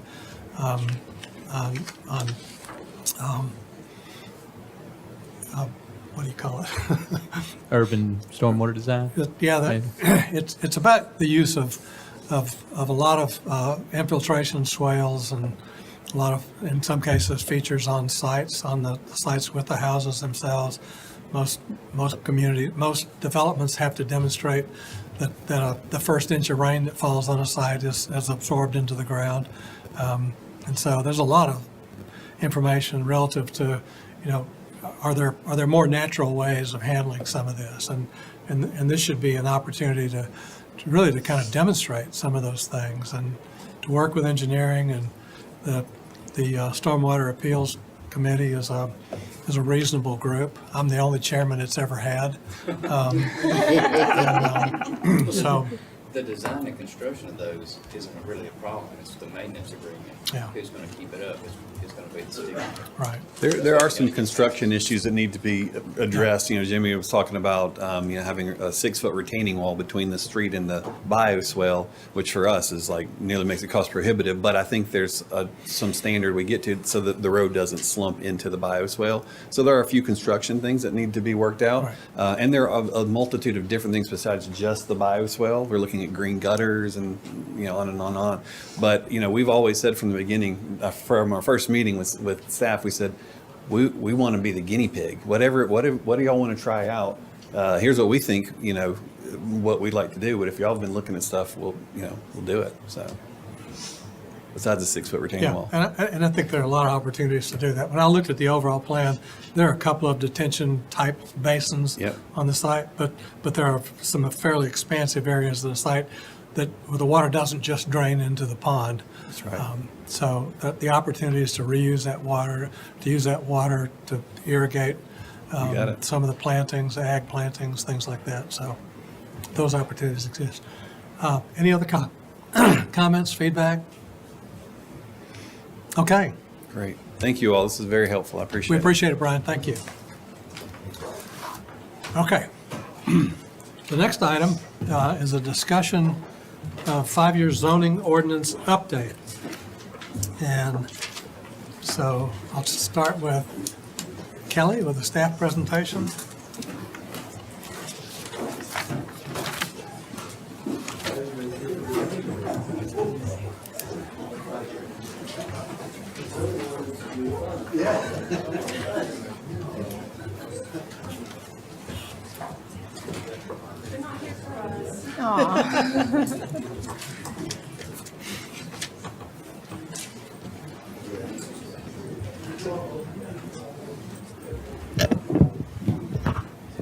All right, well, on the agenda later tonight is the 5-year comprehensive Envision Franklin update before the Planning Commission for adoption. And with that anticipated update, staff is gearing up for a corresponding 5-year zoning ordinance update. And tonight is the kickoff for that. We have Andrew Orr and Eric Connor and Annette Dalrymple from our Long Range Planning Division that are going to help present some of these topics tonight.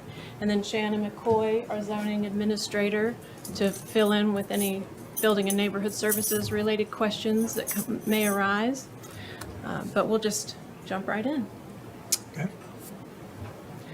The zoning ordinance is periodically updated to respond to changing conditions and trends and the community direction, and to maintain consistency with Envision Franklin, our long-range guide for growth and development. Some other goals include emphasizing community character, resulting in high-quality development and high quality of life, and having regulations that are clear, simple, and understandable. The last comprehensive zoning update was in 2019, and there was a lot of community participation and input into that because zoning matters. It sets the standards for development. It impacts how people use and enjoy spaces and places. And it impacts how people use their neighborhood and experience their streets. Zoning impacts public safety and health, land uses and locations, types of housing that are available, property values, amount of parking, noise, light, air, and privacy, which are all quality of life related. And so here we are at the 5-year mark. We plan on bringing forward a series of topic areas over the next coming months. We've got the Envision Franklin update, related updates, modifications of standards and variances that we're reviewing to see what have been commonly approved over time.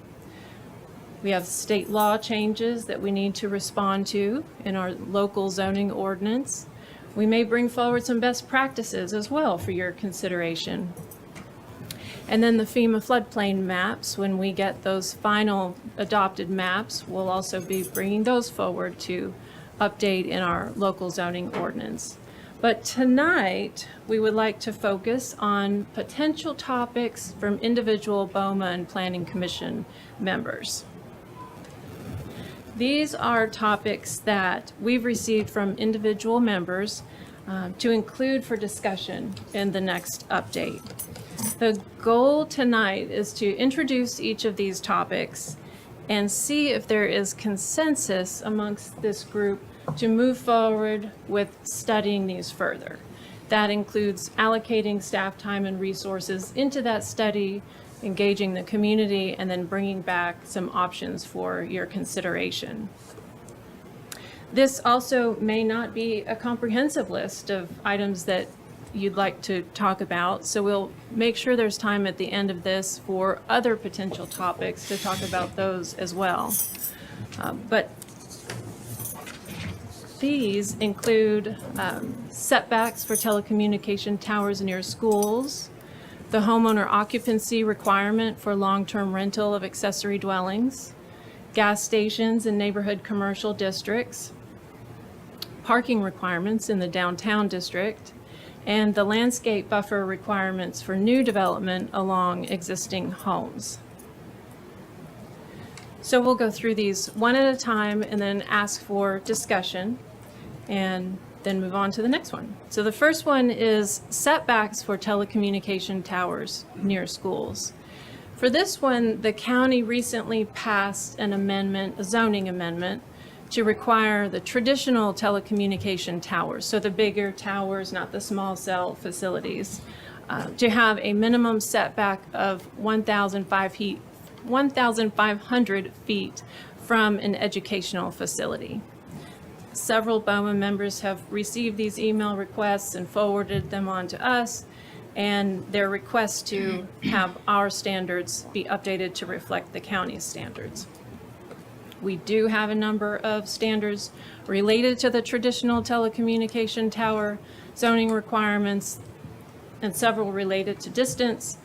They include fall radius requirements so that its collapse is contained on its own lot.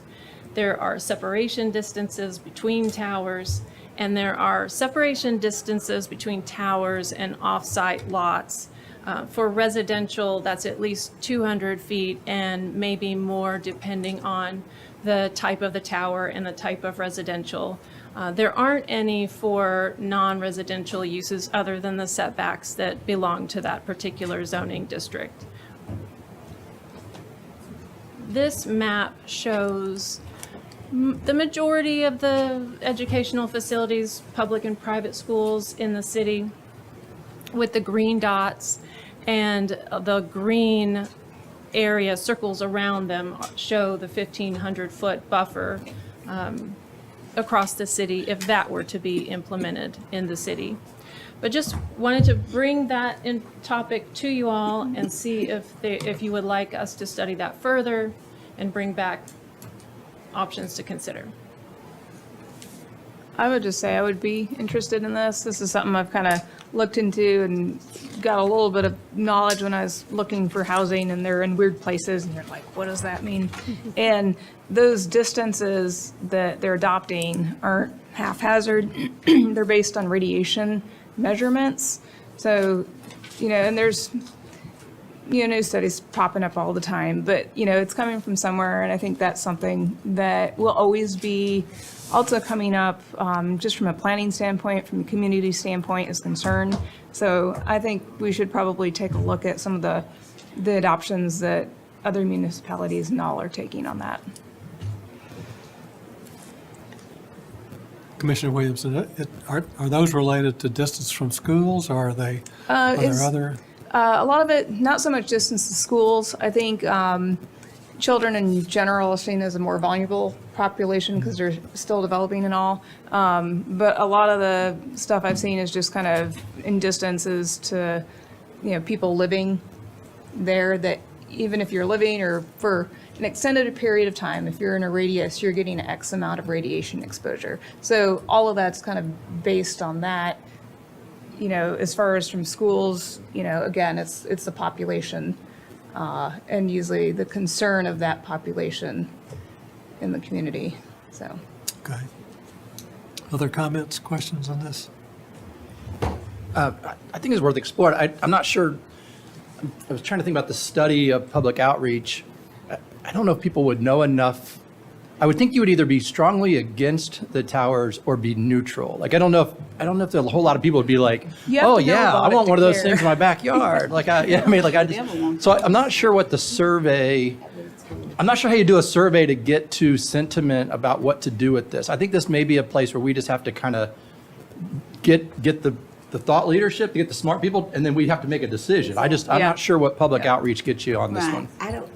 I don't see where we spend the staff time to do this. That's where I'm kind of going with that idea.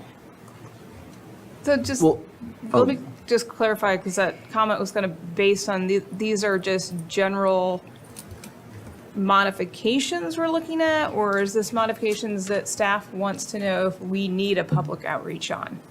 Because I would agree, we just need the smart people to look at this.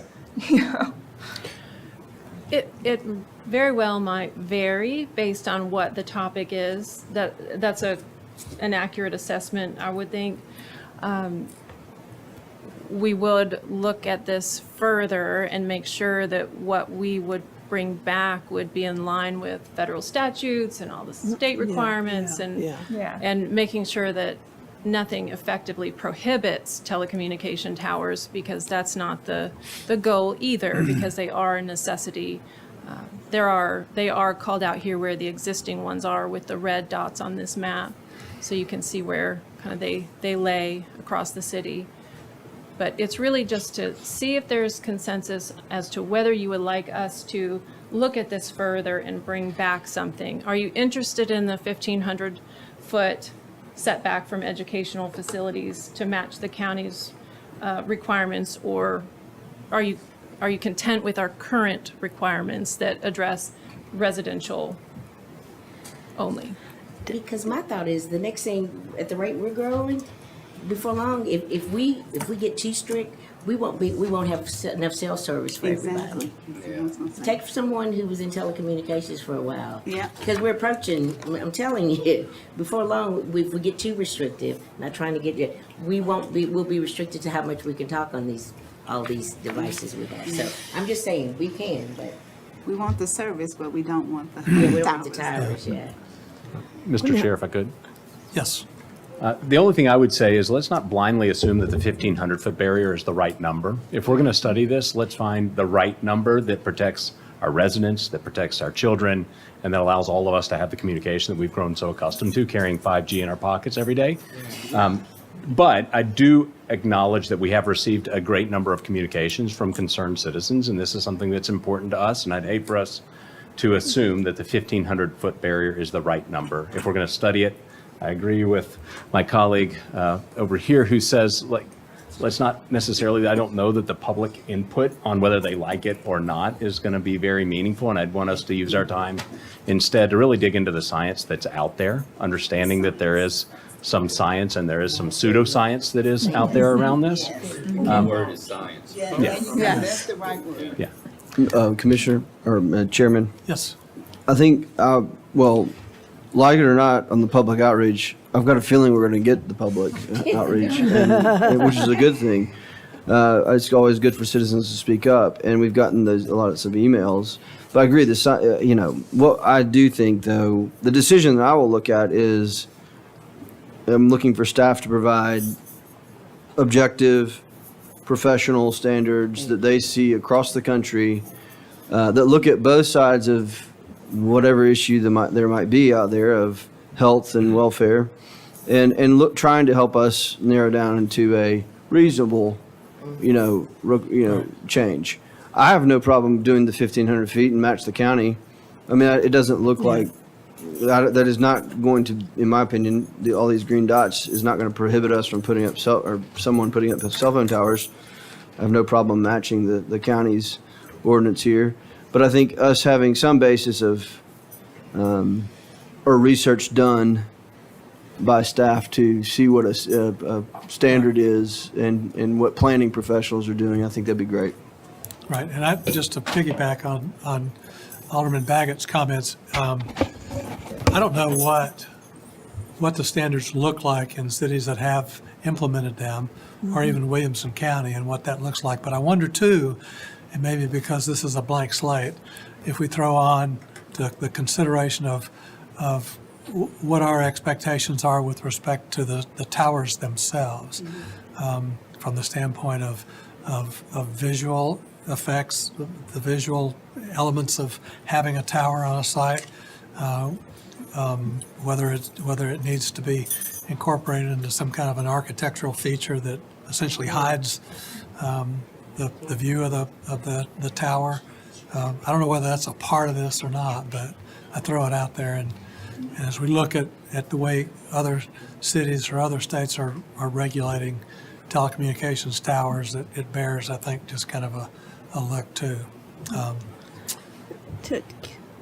Commissioner Allen, did you have a, Oh, he asked a question, sorry. okay. I'm sorry. Let me ask you, I thought you were raising your hand. No, he, Never mind. okay, Welcome, Grandpa. Okay, but if you look Alderman. at the pictures on the map, maybe there are only two that are within the 1,500 feet, and they're right on the edge there. So it doesn't look as if there's much of a problem at this particular point. Now, this is just talking about the distance away from schools, but look at that. I just see two of them but they're right on the edge of the, I think this would be for new ones, though. They couldn't put new ones there. I guess existing, would those be I don't think. unconforming uses then at that Yeah, point? Yeah. Yes. What was the county's reasoning for Good point. adopting that, and how did they Thank you. come to that conclusion? That number. Do we know? I don't know about why 1,500 feet, but it was done for potential nuisance situations, light, noise from maintenance of the facilities, concerns about public safety, about the towers themselves, and if they were to fall. So that's how they addressed it. The original amendment that went forward included residential in theirs, but it was pulled off of the amendment on the floor of the Planning Commission because of concerns of not meeting the federal statutes, that it would be too prohibitive. I seem to like the 1,500, but also we don't have a clue what is coming in front of us about satellite and use of satellite phone, like Starlink. Elon's supposed to have a new cell phone out here soon. Whether I'll just say too, the comment about kind of aesthetics, I think that's kind of interesting, especially we know we're going to have a lot more towers. There might be new technology, but, we had that one come before us and it was, a tower and, people don't want them in their backyard. In part just to look at them, like you got a tower. And I used to live in the Orlando area and there was some neighborhoods that had some very similar concerns. And you drive out there and you'd see some like awkward looking pine tree. Well, it was actually a cell tower. So knowing that we're going to have areas where we're absolutely going to need these towers, especially all this new development, even those nice green fields that we're going to have these agri neighborhoods in, you're going to want to maybe put a little thought if that comes up and you have people that are, it becomes an issue that we might want to have something that Right. we've thought about and considered, maybe with the same, rolled in the same effort. I'd like to see a white paper that makes sense on the distance rather than just going with a random number. Yeah. good point. Yeah. And that tower at the church there on Matt Catcher and Lewisburg Pike, it's brick veneered around it. You don't even know it's there. Yeah. That's great. And I don't think it shows up on this map here. There's also a tower over next to the Williamson, the rec center off of, it doesn't show up on the map here either, so. There's a concealed tower on the northern outskirts of Jackson, Mississippi that looks like the Washington Monument. So there are obviously some good attempts at hiding versus some, so, okay. Any other comments about telecommunications towers? Okay, Kelly? Next up is potentially removing gas stations from neighborhood commercial districts, and Andrew Orr is going to cover that one. Thank you, Kelly. Over the last few years, we've heard some backlash from residents regarding gas stations near neighborhoods, residential areas. So this has come up specifically in the last year. The NC district is intended to provide mixed-use centers or corridors with pedestrian-oriented development that serve these surrounding areas. A variety of uses are permitted in the NC zoning district, including clinics, educational facilities, daycares, animal services, offices, restaurants, retail. gas stations are currently permitted with a use restriction, and this use restriction is applied citywide in all the zoning districts, that gas stations shall not be located adjacent to a residential lot unless approved by the BOMA as part of a development plan. So it can't be right next door. This map shows the NC zoning district in red. So this is where we have neighborhood commercial zone today. So you can see it located at typically major intersections that serve residential areas. This map shows the zoning districts where gas stations are permitted by right. So the industrial zones, regional commerce, RC 6 and 12, and then neighborhood commercial. And then the little stars signify where fueling stations are currently located, where we have them today. So there are several in the NC zoned areas, but most of the fueling stations are on the interstate corridor. So some things to think about. There is a convenience factor. Having them in these NC zones does provide some convenience, but it has generated concerns about noise, lighting, pollution, hours of operation.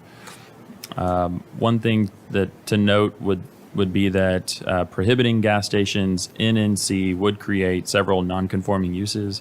I think it would create 5, and then if the new one on South Carruthers and Old South Carruthers gets built, that would be 6. So they're legally non-conforming. They can continue to operate, but the big consideration to know would be that if these gas stations wanted to expand pumps, if they wanted to add more pumps, they would not be allowed to do so.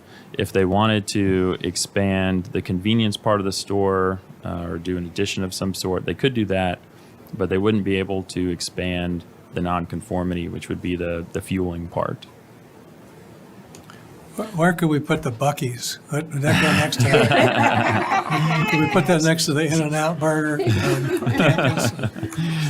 100 gas pumps? Is 100 gas pumps too many? Non-conforming district.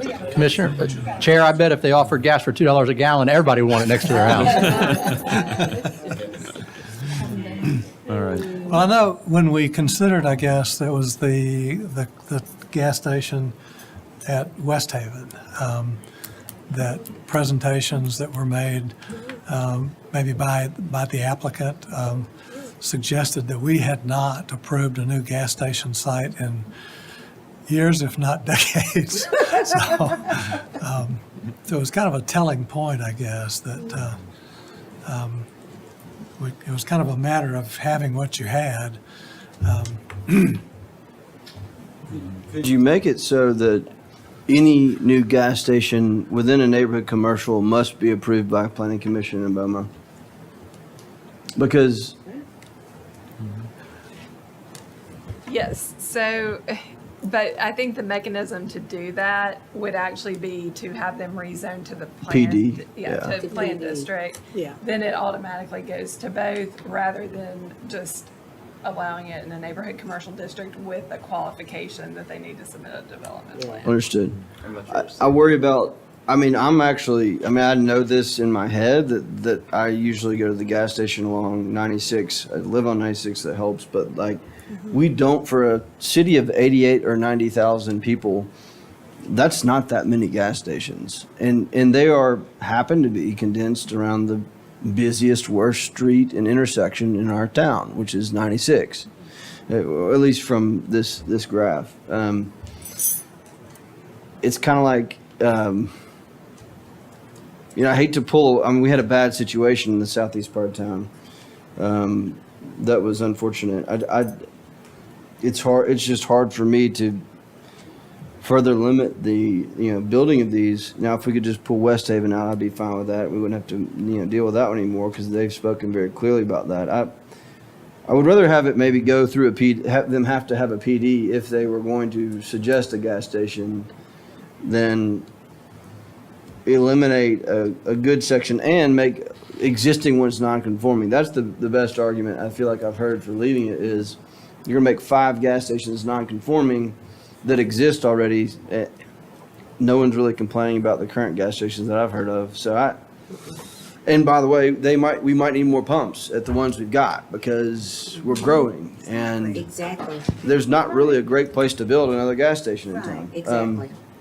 I don't know, maybe doing the PD so we can hear from the public on every specific situation. I know Marcia doesn't want to hear from but I mean, that way at least there could be a decision made instead of like down in the southeast. If we'd had that provision, then there probably wouldn't be a gas station in there. Half the Lad Park wouldn't be mad. Would not. I'm just gonna tell you my opinion. I say we leave it alone. We have one right now on Old Highway 96, right there where we built, you know where there's a Walgreens at Downs Boulevard, it hit 96. That BP, I use that thing to death. I'm so grateful for it. I'm so grateful for it. No one would have wanted it. And people didn't And the want people at West Haven use it too. They love it, right? We needed that. I think we leave it alone. Staff has a lot to do right now, and I know people, they will be and gripe about it forever, and then we'll make those things non-conforming to people that need more. As these people come in, you know, the projection for population growth and all of that, they'll be non-conforming. They'll have to come in here. They won't be able to expand. I don't think that we allocate more staff time to do this, in my opinion. I do too. I agree with Marcia. Let's move on then. Okay. Thank you. The next topic is potentially removing the homeowner occupancy requirement for long-term rental of accessory dwellings in neighborhoods. For this one, previous ordinances prohibited accessory dwellings across the city. And when accessory dwellings were added into some of the zoning districts in the city, many requirements were set in place to ensure continuity of the existing neighborhoods. And one of those rules is that the owner of the lot has to reside on the property in order to rent out the accessory dwelling. It also allows the owner to live in the accessory dwelling and rent out the main house as well. So there is some flexibility in there. This is a fairly common requirement for accessory dwellings across the country, with the intent to ensure that the property is occupied by the owner that rents it out. Some considerations for this is if there isn't a owner occupancy requirement, it could create more housing supply of 2-unit rentals on a property. And conversely, there are concerns by some about continuity and character of the neighborhood. So bringing this one forward to you all to discuss and see if you're interested in staff studying that further. This would be one where we would want to engage the community because there is an impact to existing neighborhoods if you do decide you'd like us to study this further. And Kelly, what's the criteria that defines what long-term rental is as opposed to short-term rental, Right. verbo kind of things? 21 days. Our zoning administrator says it's 21 days of rental is the difference between a short-term vacation rental and a long-term rental. The short-term rental also has the occupancy requirement that the homeowner reside on the property. Okay. So is that 21 days continuous rental? Yes. That's not a head check. What did you say also? I missed that because you were saying, what did you say, what also requires for accessory? Oh, accessory dwellings could be used as long-term rentals or short-term Okay, rentals. gotcha. Both have the owner Have the owner occupancy occupancy, requirement that gotcha. they live on the property to Gotcha, rent it out. okay. We've gotten lots of complaints from people that actually own the property, but they don't live there, and they feel like that this is really a difficult thing. So I, for one, would like to see us study it further. So actually, are you asking for a study, or you're just asking if we want to remove it? You don't need to study it. You just want to know if we need to remove it. That's what you're asking, right? We would, in this case, You would study. this is pretty specific. Right. So we Just remove would it. want to engage the community, likely with the survey, to get some Okay. feedback and bring that back if you're interested in considering that further. Okay. Jenna, have we had any complaints about, like, for example, short-term rentals that excessive partying. And We then have- accessory dwellings. Yeah, Yeah. we, in BNS, we haven't received a lot of complaints when it comes to the long-term rental and having to be owner occupied. We see it more with the short-term rentals, and one having to be occupied, owner occupied, whether it's the accessory dwelling or the principal structure. Okay. But it's what we have received complaints on has been more related to the short term. It's Short-term, not right. long term. Okay. Yeah, I think too, the sense I got just from some of the comments and stuff from staff is the concern for long-term, not having the owner on the premise is that basically the physical condition of the material asset, the house, the lot, and all. When I think of who's renting long-term, short-term, we got Franklin, which is popping with multifamily people renting. That even a long-term rental, they're joining the community and they're starting to invest time in the community. So I think I'm curious on that. Like, is only fear maintenance of a property? Or are there other issues I don't know about or perceive? And I'm sure other people here probably can have a long list of things, good or bad, in either direction. I think I'm curious about it, just if it does give more flexibility, and especially if you have somebody who has sitting on a property that maybe they're going part of the year in some other place in the country, but they legally can't rent out their whole little guest house, and that could be another opportunity for somebody to live in Franklin. So that's kind of the ideal situation I'm curious about, but I know there's probably a lot of other stuff related to this.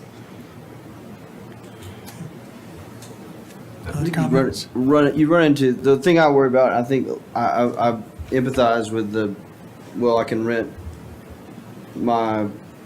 you're basically just, right now you can rent the house and the accessory, one renter, and they have access to both. Now we're just saying you want to be able to have two, so you're really creating a multi-family situation in a neighborhood.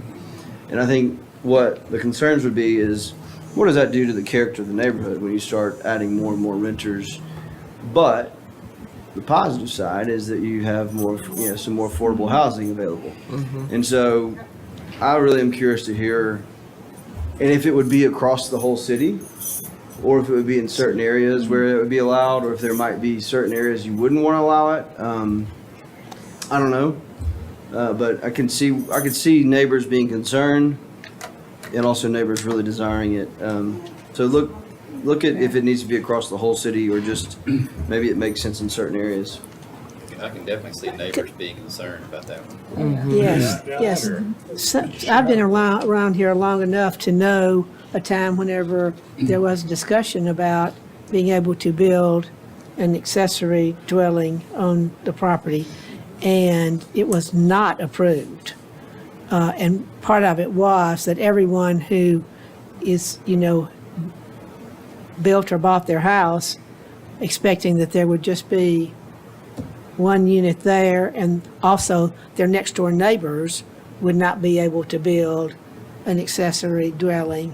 Then, for example, a lot of people said, I don't want somebody to build something that's, looking right into my backyard.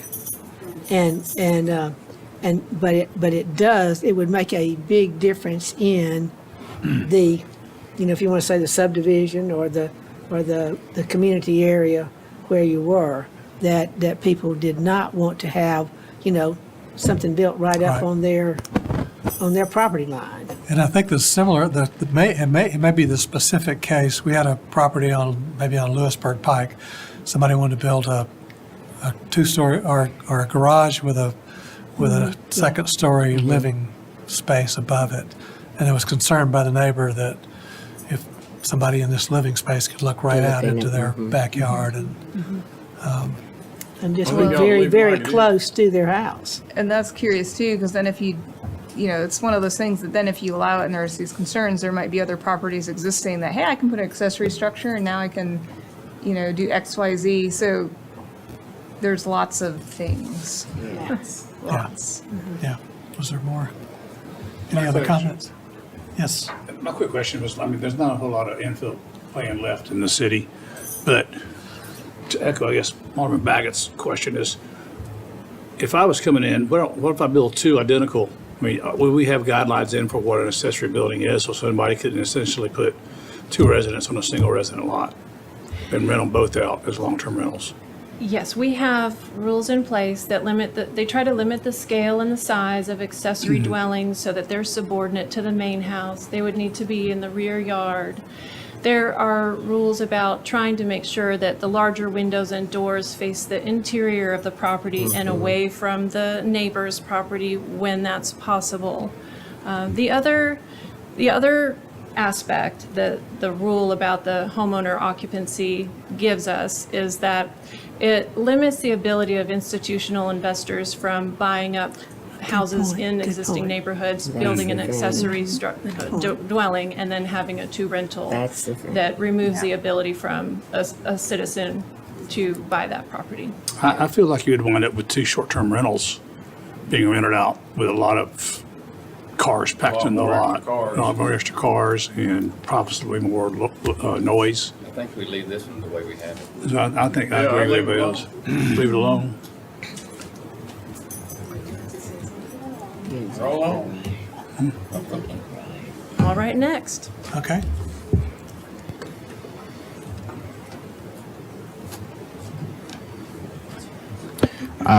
So next is everyone's favorite topic, which is parking. Downtown. Especially downtown, yep. So just to get everybody on the same page here, I'm going to go over just a quick little zoning map here. So we are specifically talking about the downtown district, which you can see here in the dark red. There are two other major zoning districts in our downtown, though. So if you look at pretty much just the main downtown core, you can see in that dark red is the downtown district, but flanking it to the north and south, I guess, in that. I'm colorblind, so this is a little bit difficult. In the periwinkle, I'm told, is the Fifth Avenue district, and in the purple is the First Avenue district.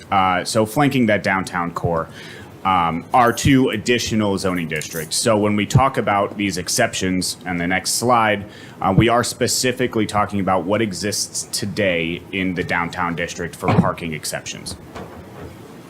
So currently, additional parking is not required for three different specific situations. When a commercial use is changed to another commercial use, so for example, changing an office to a restaurant, additional parking is not required by the zoning ordinance in the downtown district.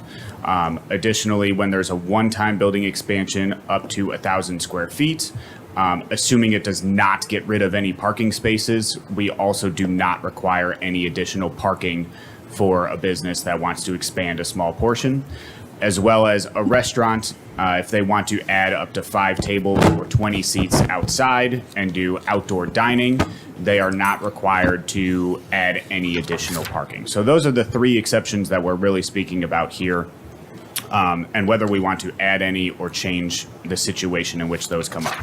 So recently we did hire a consultant in 2022 to complete a update to our 2016 downtown parking study.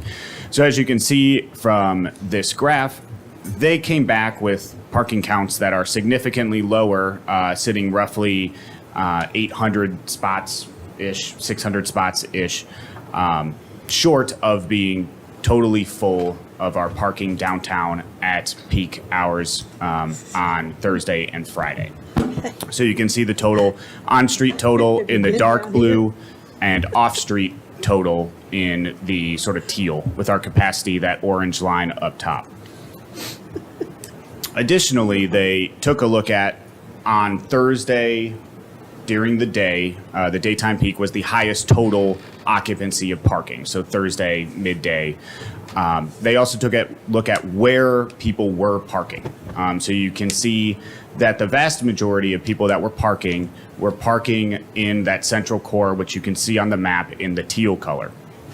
Whereas as you start getting further away from the central core of downtown, the occupancy of parking drops pretty significantly. So people are less likely to park in a place that they need to walk to their destination further. They are more inclined to park right out front if they can, or very nearby, which is why the central core is the the happening place to park. So when looking at these parking requirements, there are some pros and cons of potentially changing it, adding exceptions, reducing exceptions. Pro, if we limit these exceptions, there may be more available parking spaces for people to use because there are more parking spaces on lots that businesses are providing rather than the city is providing or that are on street.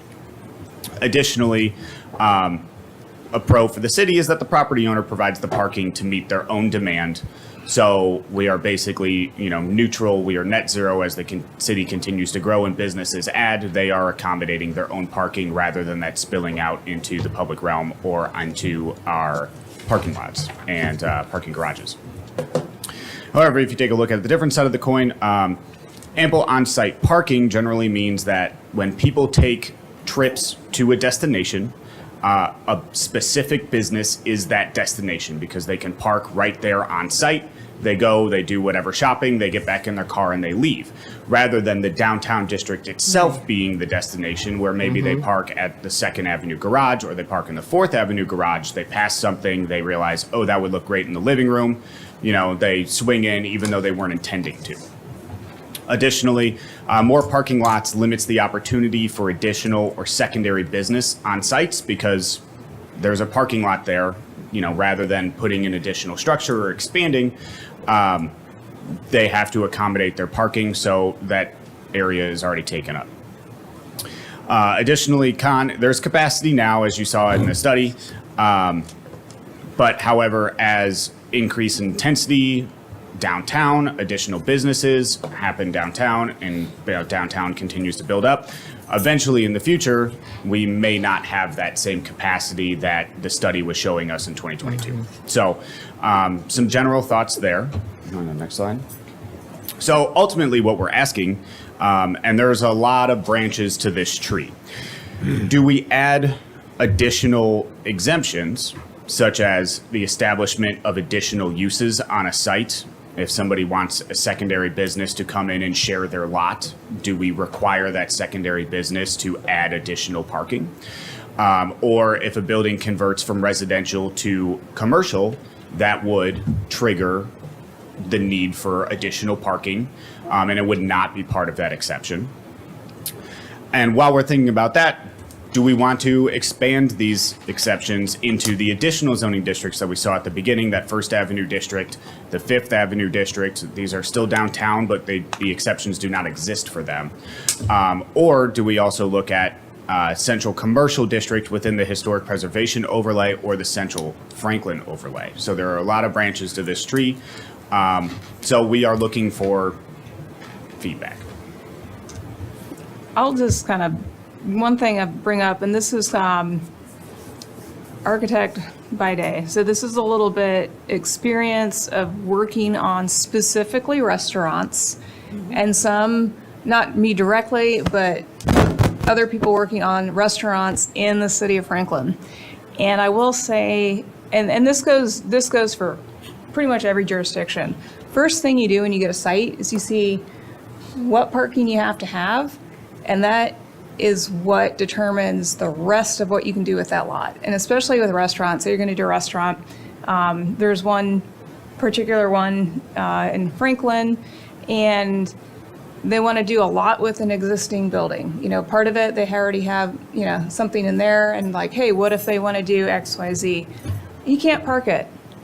You almost can't do anything with the other thing. So, on one hand, that if you have more lenient parking, I think there's appropriate places and there's places that are completely not appropriate for that. You have to look at walkability. Can you walk from other availability areas? Downtown is probably one of those areas that, is more walkable than others. If it's not a walkable space, then there's no reason you should be giving a parking reduction. That doesn't make sense. You're going to have chaos and issues.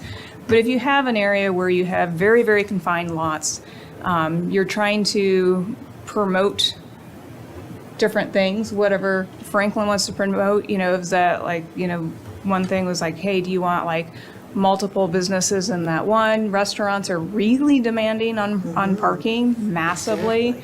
But they also have their peak and they have their off, and that's something that we know is studied. But even if one of those restaurants, it's only open for lunch, closes, and then opens for dinner, well, they still have to have this big massive lot. So again, there's a lot of branches to this tree, that's for sure.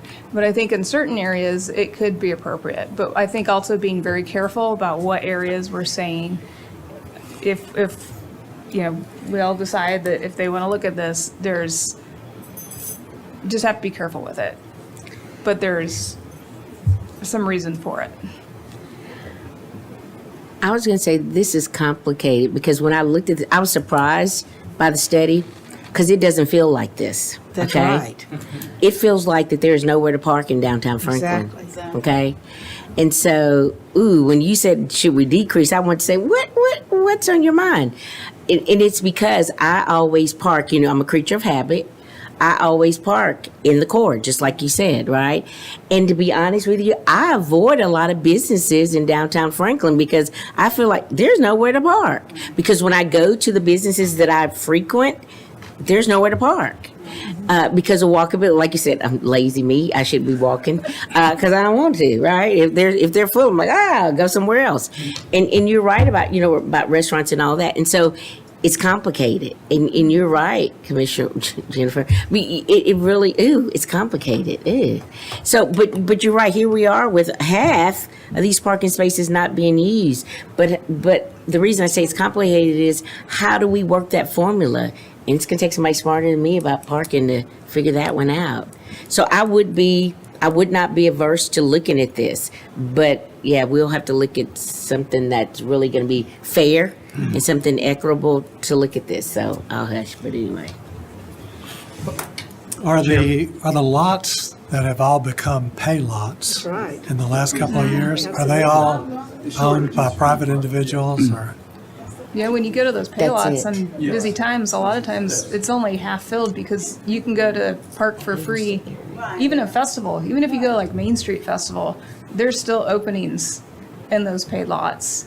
And all the free parking, and people are parking like 5 blocks out into the neighborhoods because I don't want to pay, $15 for parking. Yeah. So, That's what I was going to say. If you look at businesses on both ends of Main Street. Both have free lots. If I get there at 7:30 at either business, I can park. If I don't get there at 7:30, I'm not parking all day. Exactly. But there are paid lots right next to both of those lots. Yeah. And they are always empty.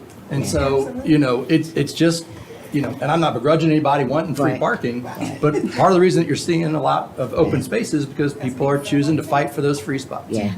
It's right, like the Main Street Festival. People This park is, all the way board- down 96, all the way You're right. past Pickler Park to come to the festival because they don't want to pay. Yeah.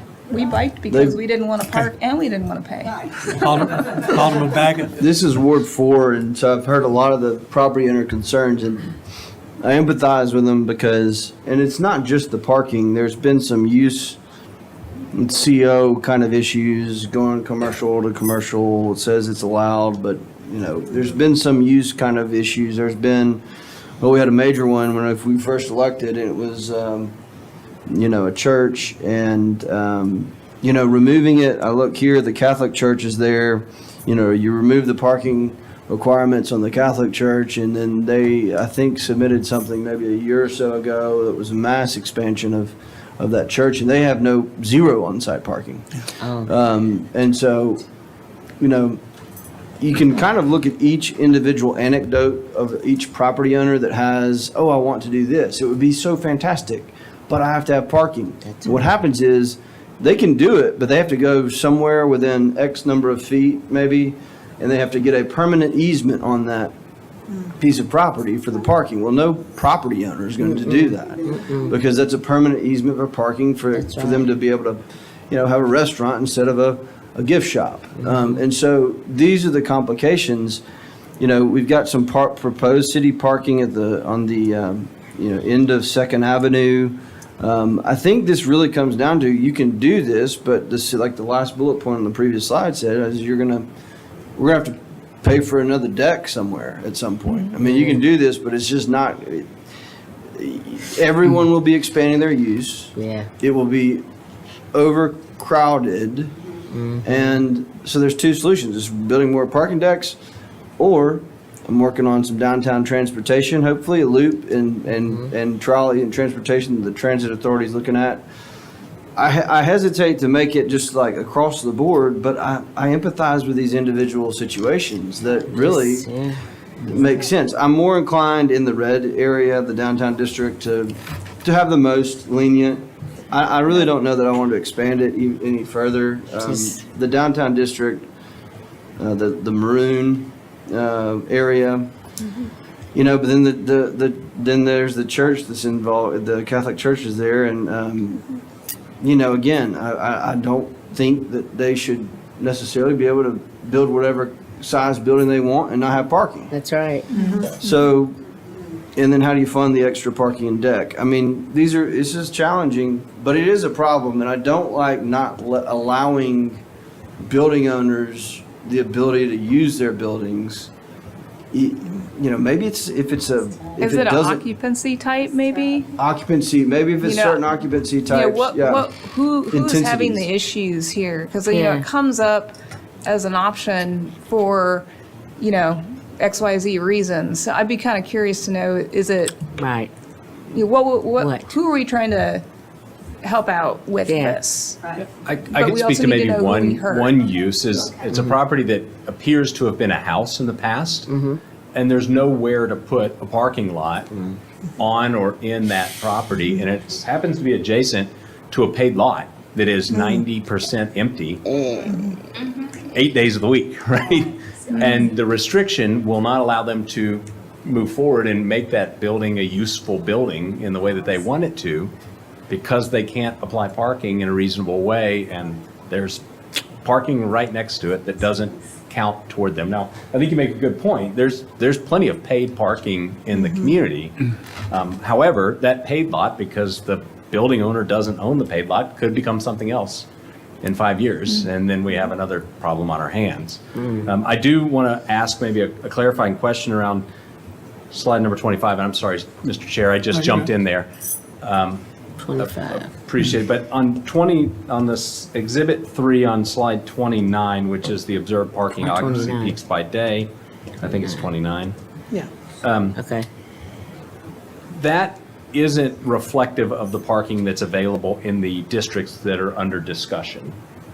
That is, if I'm not mistaken the way that this reads, that What is is that? reflective of slide 30, which is areas substantially outside of the area that we're talking about. So the delta that's demonstrated there isn't necessarily reflective of the delta in the area of consideration, right? Oh, it's just yeah. Yeah, Okay. so there's lots of areas in North Margin where there's tons of parking, and there's not a ton of people out Gotcha. there.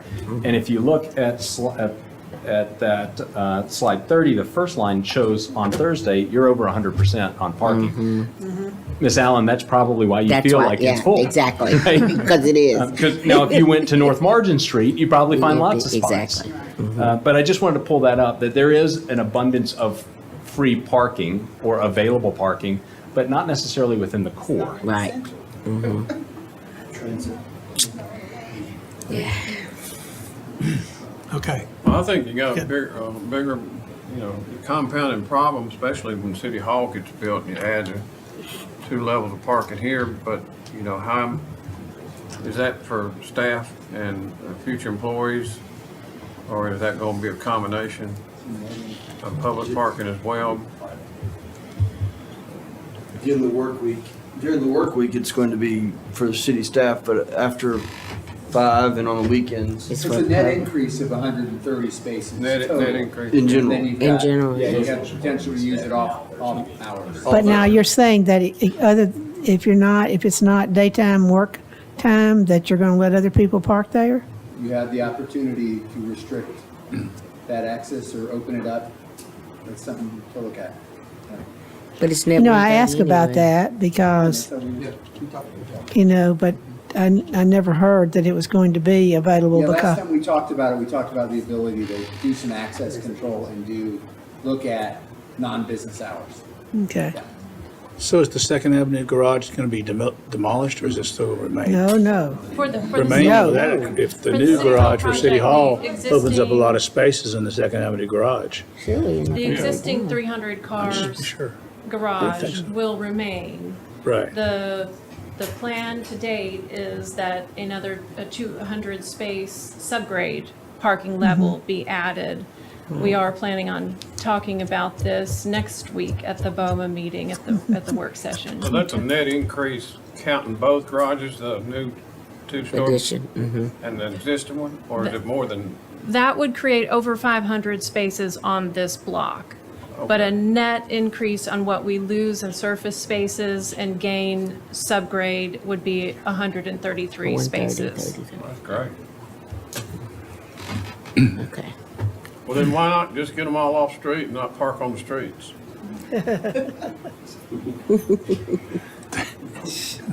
I'd sure make the city pretty and more walkable.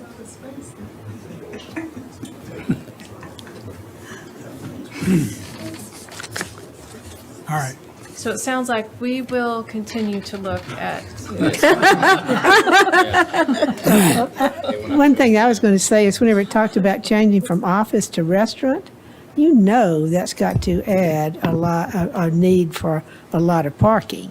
I mean, because how many people are going to be parking there just working in the office compared to how many people are there going out to eat?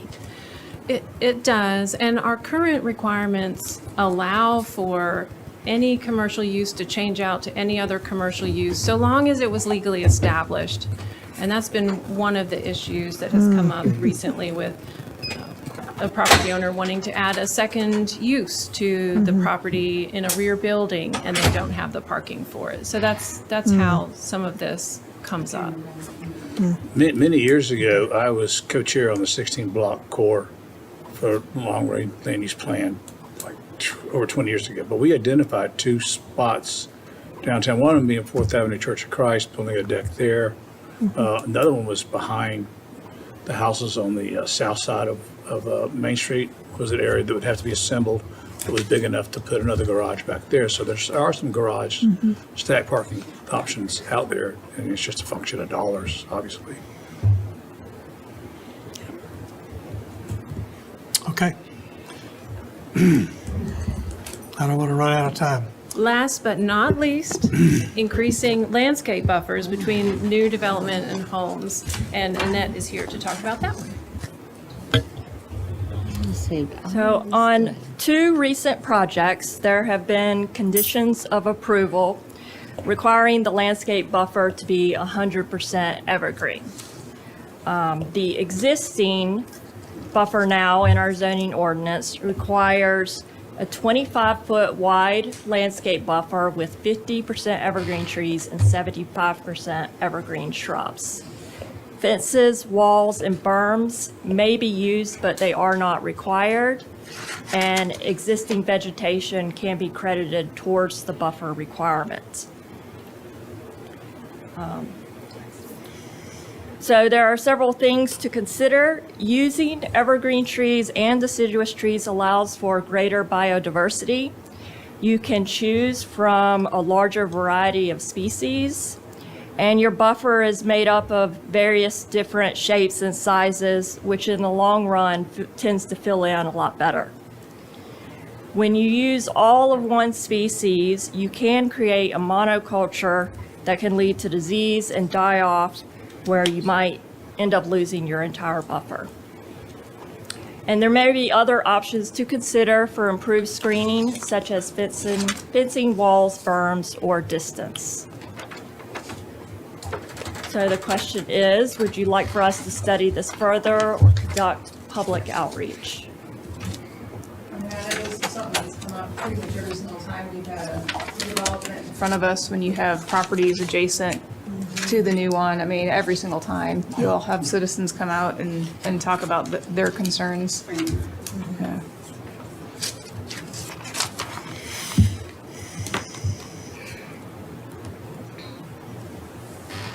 look at it further. Look at it further. Yeah. If you go out, I know Legends Ridge is in the county, but it along South Parish Chapel Road, they've done quite a well job. They bermed everything when they built it against the road, and now the trees have matured in. You can hardly see some of the houses on the other side of it. I think it's berming and treeing is great, but also that diversification of what you use, because like you said, if a red bud blight comes in or a Leland cypress blight comes in, then you're gonna lose all the vegetation. And that might be another, Showing my age when I say red bud. When you alternate them, you fill in the gaps too. Hey, what, sorry? When you alternate the tree types, you fill in the gaps. Right, right. Because they grow different. that might be another Shapes question too, sorry. Now go ahead. You mentioned like, incorporating berms and stuff that, there's buffers if it's flat and you plant the trees, that's one thing. There's a certain thickness, it might be curious, if you're doing kind of different techniques of adding a berm and all, you definitely want the trees to survive, but does that also enhance the buffering and the visual screening and the perception of distance between developments?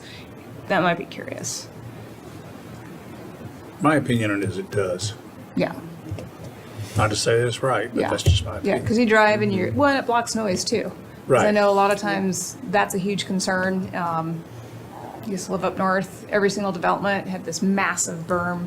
They didn't plant any trees on them, but yeah, it's weird. But the houses on the back had quite a private backyard, even though they're right up on roads. Right. So it's something they found an easy solution for. Other comments, questions? There's a Alderman Brown? big difference between a single-family home that backs up to a backyard that faces a backyard of another single-family home, even though one's a new development, one's existing, versus in and out where you got cars and Yes, headlights that are exactly. pointing back. And so Thank you. I still think it's just very contextual, and Yep.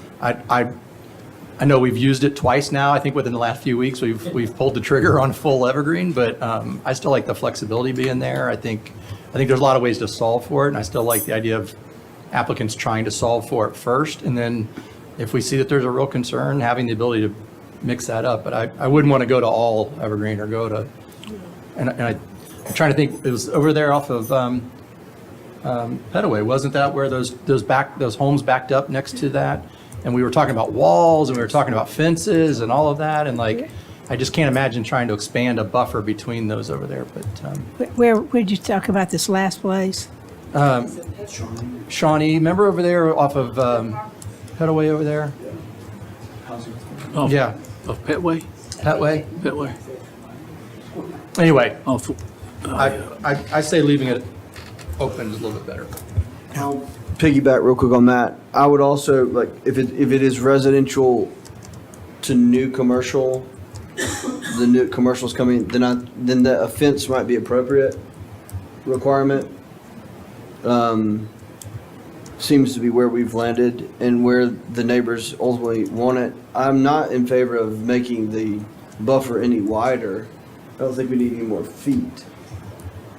I don't know, others may disagree. I think the number of feet is fine. I think it's what you do within the number of feet in the, but on commercial, I mean, if I was backing up to a new commercial venture, I'd want them to put a fence up. And I wouldn't want to have to go down to City Hall and, fight it to get a fence in between the commercial and my house, my backyard. I mean, I think that's kind of make sure they're pretty fences, But it's also the concern about the lighting, Lighting. see, so there are really a couple of aspects at least on it.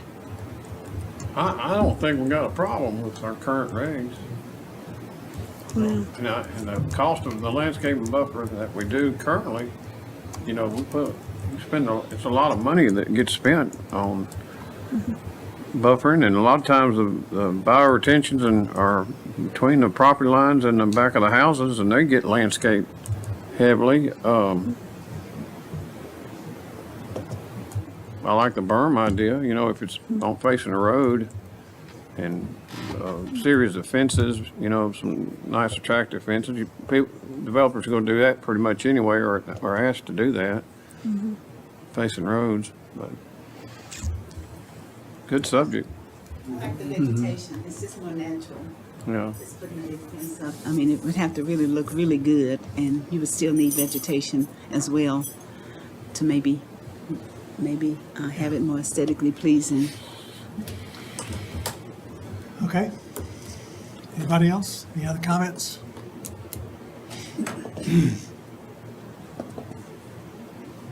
I maybe just have one comment, just for one thing that's not on here, just because I have to, is look at our lighting for all of that.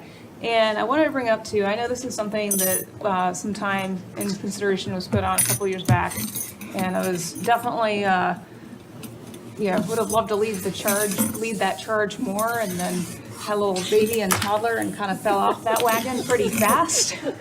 So, but one thing that just recently, last couple of months, that came up is I was doing a project in jurisdiction, and it was one where the electrical company had a certain set of lighting requirements, and this was in the greater Nashville area. I don't recall exactly where it was. It might have actually been Middle Tennessee Electric was the electrical service. And they offer huge package of lighting, and that they offer that because that's what they maintain. And so when you go to, say, do a development or anything in the city of Franklin, you have to do whatever conforms to Middle Tennessee Electric's street lighting standards. So they literally have a book. You can go on there and you can pick out what it is. Some of the lightings are great. They're fantastic. Some are just like horrible light pollution. You know, if it's a new development and you move in there, you kind of accept that you're moving in, then it's going to be very bright and all that. So, but then it's not just that development, it's everything around it. But in this particular jurisdiction, maybe it was Belmead, I know they have, but I think they're NES, it was something local. They had lighting requirements for the site lighting on there, and it was different than what was produced by the electrical company. And I saw that and I said, you know, and we don't have to do like dark skies per se, because when you really understand that and look into it, it is quite limiting.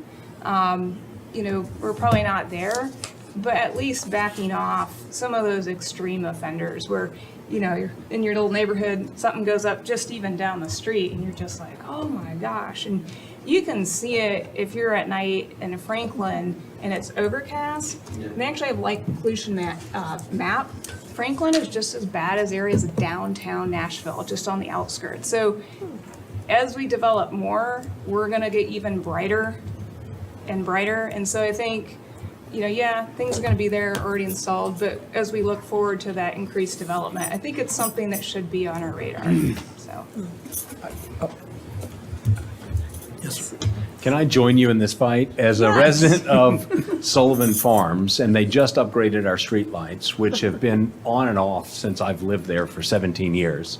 They've gone from this nice warm hue to a very cool daylight, which is great. You can see everything, but it also is almost blinding as you drive down the street. Now, I happen to be fortunate enough to live right across from one of these new lights, and I've invested in these wood shutters to try to provide some less than Kenny Rogers Roasters Seinfeld episode experience in my bedroom at night. And if you've seen the episode, you know what I'm talking about. But I would love for our community to put forward some standards, not only to provide safety at night for those who are walking or driving, but also to protect that warm feel that we have here in our community and not have these, we all, I think a lot of us went and tried to see the Northern Lights, which has always been a goal of mine. Never I thought would it happen while I was standing on Eastern Battlefield Flank Park, but we were there and you can see domes of light around, not commercial centers, but around neighborhoods in the surrounding areas. And so I'd like for us to consider this and how we come to a standard or a regulation that makes sense for us and for Middle Tennessee Electric, who services our community. And I would say too, very quickly, that the technology has changed very recently within the last 2-3 years. So some of these weren't a concern 5 years ago. It's a completely different field. But we need to I'm be grateful careful. that the lights work. I should say that But as we well. need to be careful, because we used to say, my mom was born and raised on a farm out in Williamson County, there is no dark like country dark. For my neighborhood, I need one with like 1 million watts because I live kind of in the country in Franklin, and there's no dark like country dark. So I need that wattage. Okay, so let's be clear. We need to be on a case by case basis, neighborhood by neighborhood. Thank you. I think too on that, there's and again, if this is looked into, there is something where you can maintain the illumination level, but the perception that people see is maybe not as what we consider obtrusive. So you can still have the measured safety, you can have clear visibility, but it's light that's not going to travel too much further. So there's a lot of science and a lot of new stuff that's coming out on that. It's very interesting. Okay, and Alderman Brown has our last comment of the evening. Nice. That's why I showed up, just to make the last one. It's somewhat tangential to this, but it came up the other night, and I think we were all kind of, wait, what do we do with this, was the digital display idea. And, that was just in a directory with a screen, but there are a lot of opportunities for large digital signage, and maybe we have it already, but that may be one that has to be tackled by a special consultant with a sign ordinance package. I was there for all that discussion, and I don't feel like we probably have the expertise on staff or can probably get something tailored enough to what we want through research. I think that if we're going to get into signs especially, and digital displays even more, we really need a specialist to provide some consulting on that. So I will just add that in for thought. So if we don't bring that back to you with this update, we'll note it, because we've already noted that there's a lot of sign changes that were kind of discussed at those meetings. But I do feel like it might be beyond our kind of purview a little bit in planning. I think we were all taken aback at the moment, so, yeah. Okay. I don't think we allow them. We don't allow them.